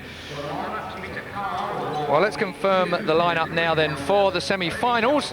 What a meeting it has been so far. So the winners of Group A are Newport, and they face the losers, well, the second place in Group B of Hull. So that's Frank Smart and Craig Watson versus Gary Stead and Robbie Kessler. We'll be seeing those in just a moment in time. And then semi-final Heat 22 it is. The Isle of Wight Islanders, Adam Shields and Danny Bird, are out with Pete Carr and Freddie Schott. The winners of Group B versus the second place team in Group A. That's exactly how it works at the moment. So the losing pair, the losing 4 I should say, of the 2 semi-finals will go through to the consolation final. Chris Louis, who's your money on at this particular point? It's a very tough question, that one. These Premier League boys have completely torn up the form book, I think. And I don't know, I think Gary Stead and Robbie Kessler, they've certainly hit form at the end of the meeting. They do look very good, and Gary's been doing a fantastic team riding job. He covered Robbie Kessler in that last race of treat. So if they can get through this one, my money's on them. OK, well, I'm going with the second favourites tonight as we came on here, and that was the Isle of Wight Islanders. Well, the smart money went for Workington. Just goes to show you how smart that was in the end. Let's get back to our commentators then at trackside, Peter Collins and Nigel Pearson, because I'm sure they're ready to rock and roll with this. Absolutely, tremendous speedway here tonight at Workington. Come on then, PC, as we go into the semi-finals. I'm going to say I fancy Newport. What about yourself? Yeah, I think you're probably right on this one. Gary Stead, though, and Kessler look good, but yeah, I've got to make a decision. I can't just sit on the fence, and I will go for Newport. OK, Heat 21 then, the first semi-final here. That is the winners of Group A against the runners-up in Group B, and the winners were Newport. There's Craig Watson off the inside in blue for Newport. Gate 2 in green, it's Gary Stead of the Hull Vikings who've done tremendously well tonight. Frank Smart, Gate 3 in red for Newport, and off the outside in yellow and black for Hull, Robbie Kessler. The confidence must be oozing through Gary Stead and Robbie Kessler now, because they looked out of it at one stage, and full credit to the Vikings, I think. Yeah, just Kessler seems to have got his starting together, and he'll be the danger really that the Newport pair have got to look for. If Kessler gets out in front, he's fast enough to win, and that's him on the outside. But it's a tall order really, because the way Smart and Watson have been going, you know, they are going to be very difficult to beat. Certainly are. The first semi-final then, and obviously the winning group here, the winning pair here will go straight through to the grand final. The losing pair will go to the consolation final to determine third place. So it's all or nothing here. You don't get a second chance at this stage of the meeting here. The first semi-final of the 2002 Premier League Best Pairs. Newport against Hull. Newport are in red and blue, and Hull are in green and yellow and black. And from the gate, it's Craig Watson with a fantastic start.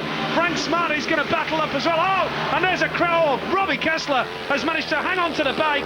The referee, Paul Ackroyd, has allowed the race to continue. Robbie Kessler is furious about that, and it looks as though Newport are on the way through.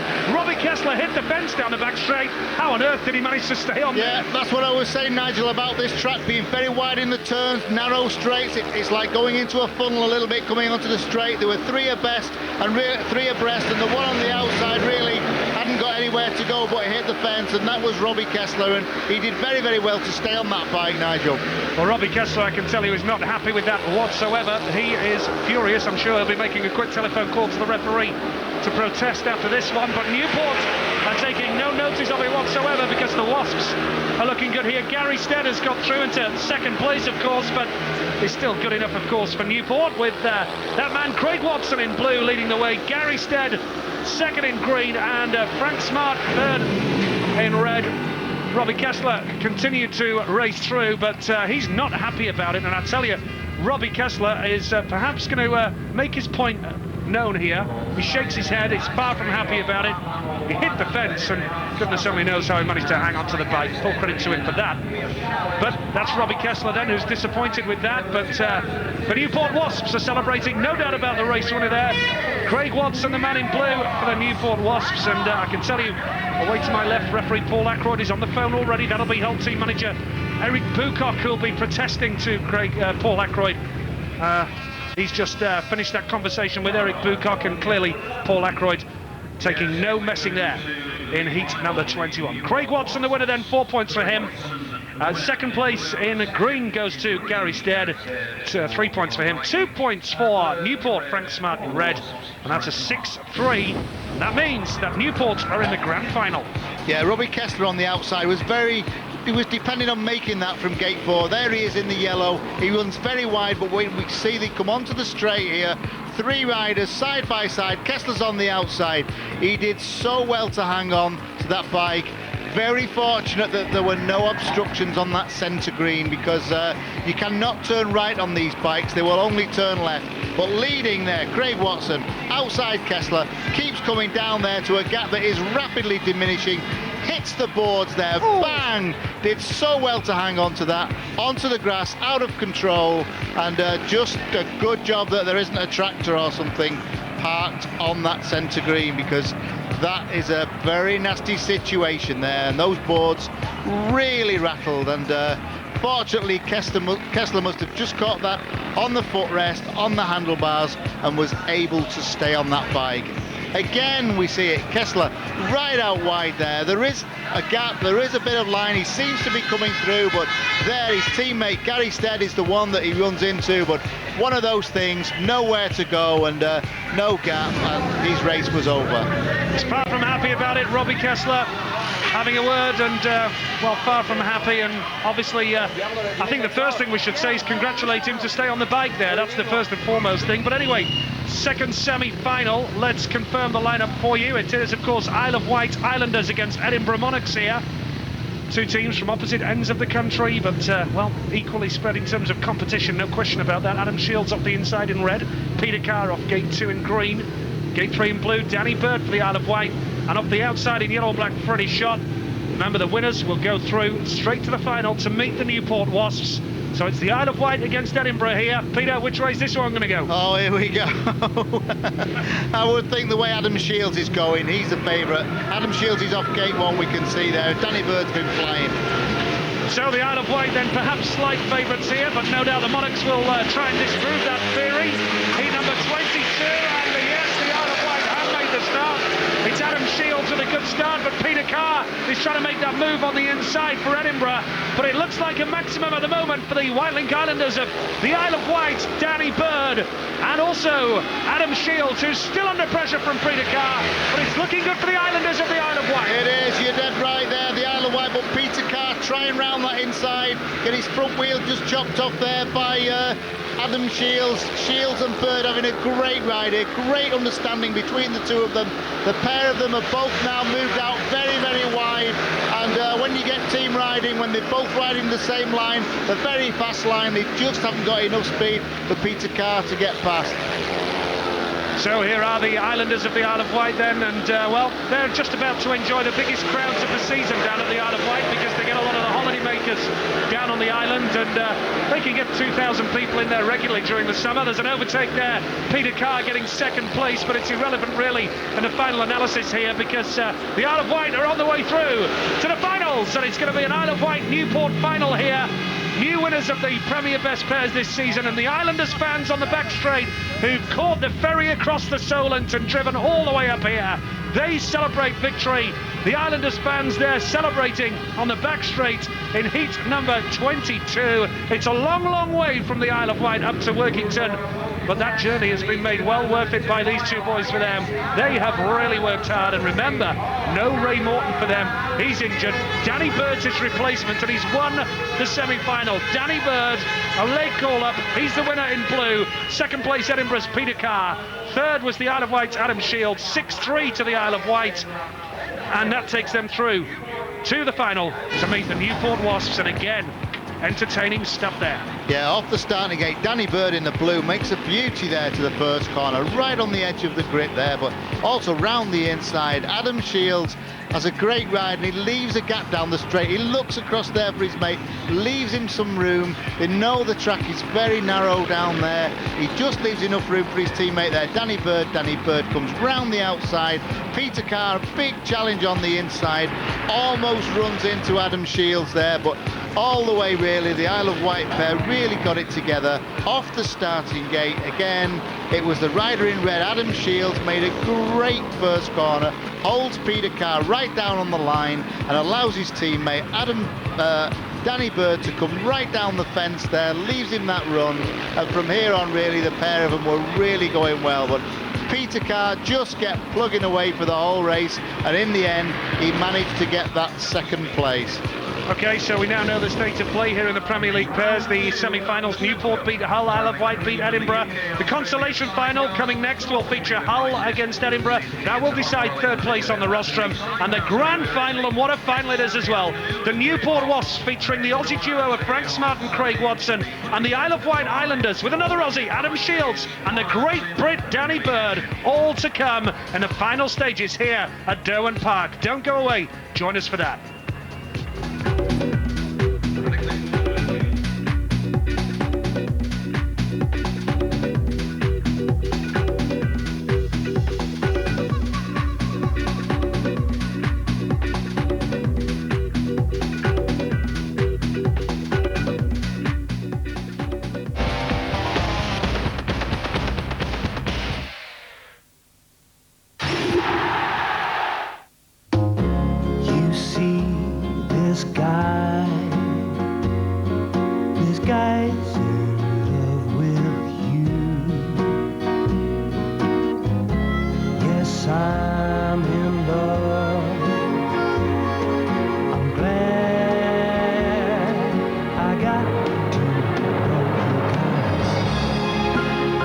Back. The Premiership and Sky Sports, the best team in the world.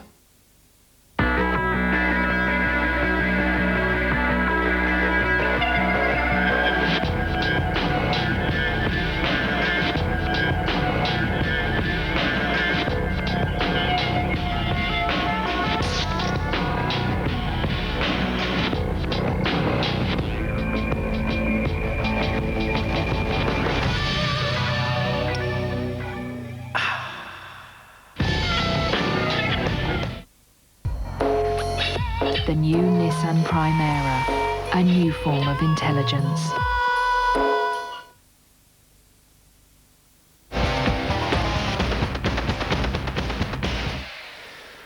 The sun has gone down over Workington and it's getting chilly, but the best pairs competition should keep the big crowd warm. Next up is the consolation final. It's Hull versus Edinburgh. Jane's trackside for the coin toss for gate position. Yeah, I'm with these two guys, and also Fraser Thompson from Senator Homes, who's tonight's sponsor. If you would care to do the honours, call please, Gary. Heads. Heads. Let's have a look, see what it's going to be. Oh, it's tails. 1 or 3. 1 and 3. Happy? Very happy. Very best of luck. Back to you guys. Well, I've got to say, Chris Louis, gate position at this particular stage has got to be dead handy. What do you notice about the gate? I mean, is there much advantage with 1 and 3? No, I don't think there's a great deal of advantage. They seem to have been quite even, but the inside gates have certainly come good at the end of the meeting, so I think it's definitely an advantage now. Well, Gary Stead looked very happy to get it, didn't he? Yeah. You know, I feel sorry for Steady and Robbie Kessler, actually. I think they deserve to be in the final, to be honest. I know I did put my money on them before the semi-final, but you know, well, you would say that then, wouldn't you? Yeah, but Robbie Kessler was very unlucky. If that move had happened maybe 20 yards earlier, they'd have been in the corner still and they could have rerun the race, but unfortunately for him, it came too late. Well, there it is. You can see the gate there waiting then the consolation final, and this will determine 3rd and 4th places in today's best pairs competition. And you've got to say, absolutely a superb meeting here at Workington. It has got quite cold now. Our summer fair from Sky Sports is not quite old enough for us stood here in the studio, but the fans all around, nobody's gone home. Even though Workington have been knocked out, everybody stayed to see how this best pairs competition is going to pan out by the end of the day. What do you reckon? Your money's already blown. Yeah, I've lost my money, that's it, it's gone. But no, the fans are here and they've enjoyed the meeting. You know, Workington went out, it went a little bit quiet for a race or two, but they've enjoyed a fantastic race meeting. You know, the racing's been absolutely first class. It did go at one point very tense here in pit lane. I've got to say that we started off very relaxed before we came on air, and you actually said that the riders looked, when they got on the bus, as if it was just a nice afternoon, wasn't it? Very pleasant afternoon, and then it got very, very serious. We saw everybody's face change. Yeah, I think, you know, they got out there in front of that massive crowd, and I think it all came home to them that they've got a big job to do. Yeah, we can see Peter Carr there. Apparently he's going out on a complete new bike for Edinburgh. Peter Carr has rolled out another machine.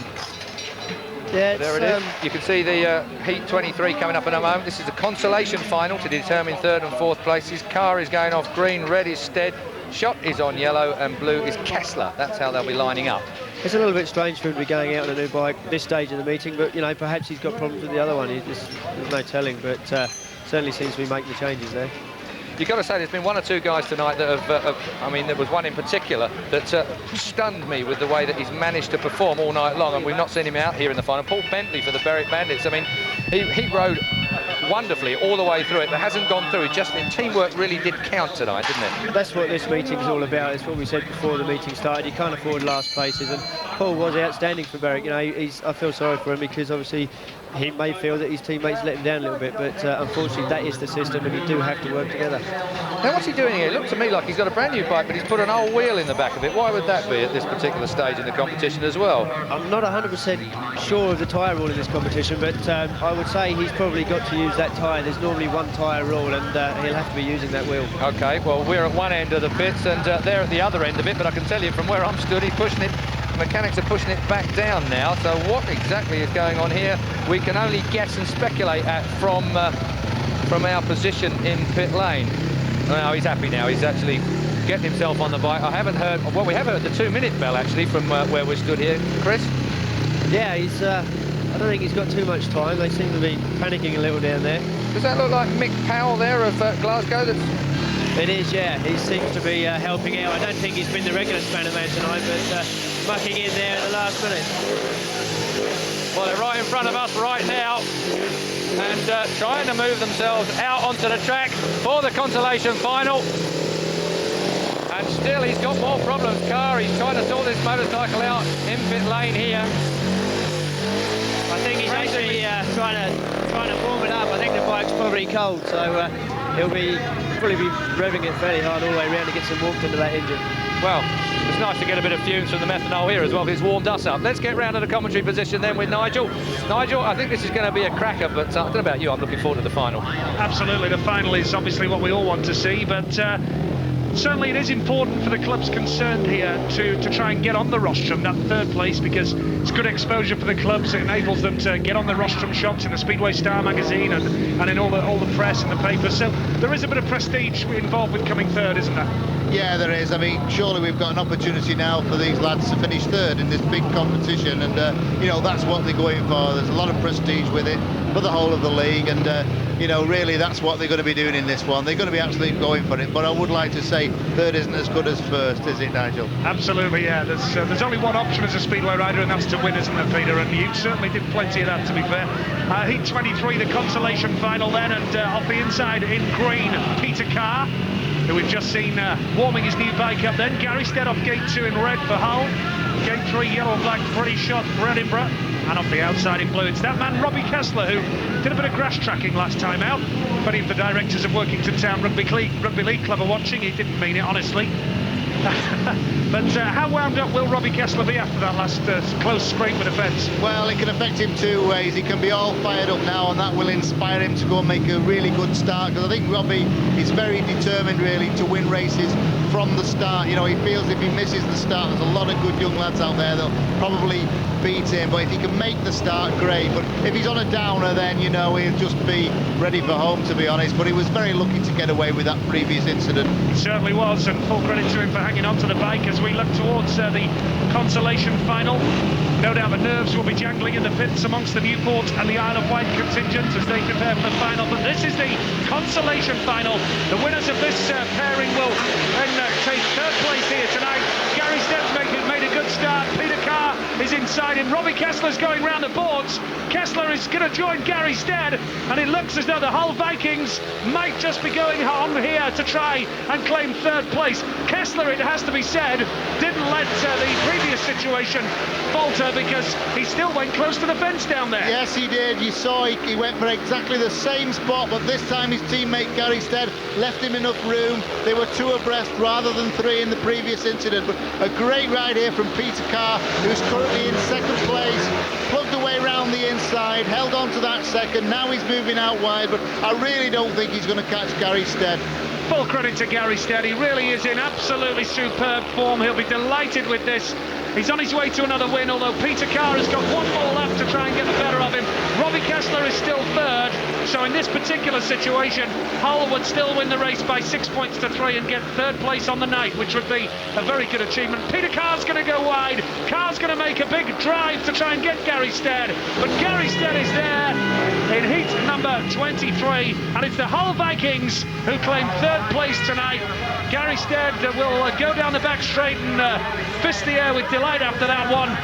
He's delighted with that. And the Hull Vikings, who went narrowly close to winning the Premier League last season. Newcastle Diamonds won the league last year just at the expense of Hull, and tonight they've gone on to get third place in the Premier League pairs. Not bad. They're currently in the leading standings in the Premier League table as well. It's been a good night for Hull. Gary Stead and Robbie Kessler take the applause of the supporters here, the thousands of fans that are here at Derwent Park, Workington this evening.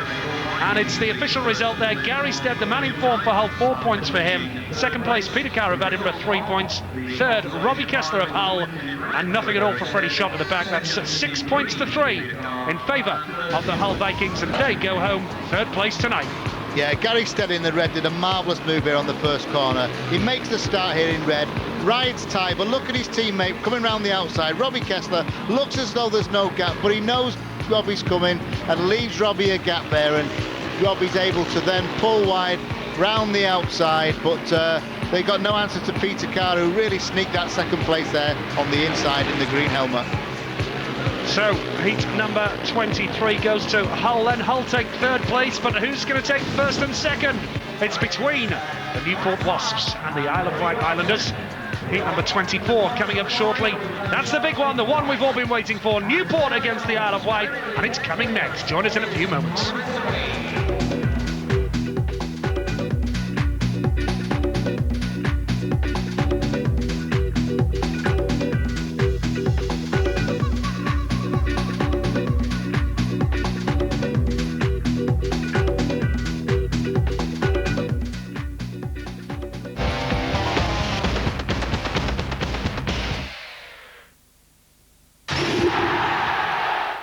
Want some Sunday afternoon action? Hey, watch it! We must kung fu fight! Then check out Sky One Sunday Animation. Reach for the sky, dirtbag! With all your favourite Futurama and Simpsons. I'm the king of the world! And all new Family Guy and King of the Hill. Daddy's back! You know, this is wearing a bit thin. You can never get enough. Animation tomorrow from 5, Sky One Sunday.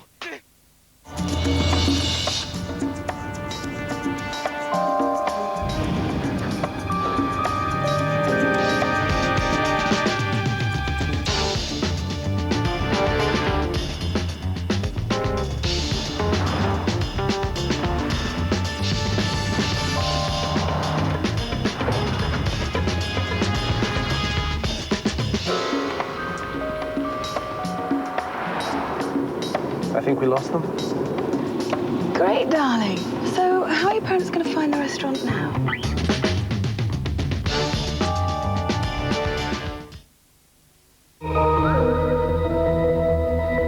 You can call, email, go on the internet, listen to music.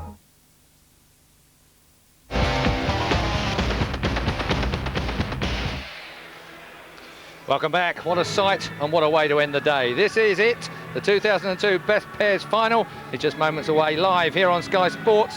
And here are the lineup. Newport Wasp versus Isle of Wight. And Jane is with the captains for the coin toss. Jane. Certainly am. On the track is Adam Shields and Frank Smart. Adam, if you care to do the honours with the coin, call please. Tails, thanks. Tails. And it is tails. We're going to have 1 and 3. Very best of luck, mate. It's been fantastic to watch. Well done. And how are you feeling tonight? Happy with that? Yeah, we probably would have went for the other, for what Frank went for, but we won't tell him that because we're going to go out and do our best as well. Very best of luck. Back to you guys. Thanks very much, Jane. Well, you can see, as I said earlier on, huge crowd here today, Chris, and they've all stayed for the final of the best pairs. Yeah, they have. That's the sort of meeting they've had. You know, they've witnessed some great racing, and I think the final's going to be no different. I really can't pick a winner out of those two teams. Well, I'm glad you're not going to pick a winner out of those two, because you picked one a minute ago and you brought her out. Yeah, I put the kiss of death on them, unfortunately, but wouldn't like to say. Well, I'm still going to stick with Isle of Wight because I think our studio camera here has agreed with me on that one. So I've got backup here. Jane's down watching turn 1 at the moment. The boys are just about to get themselves ready.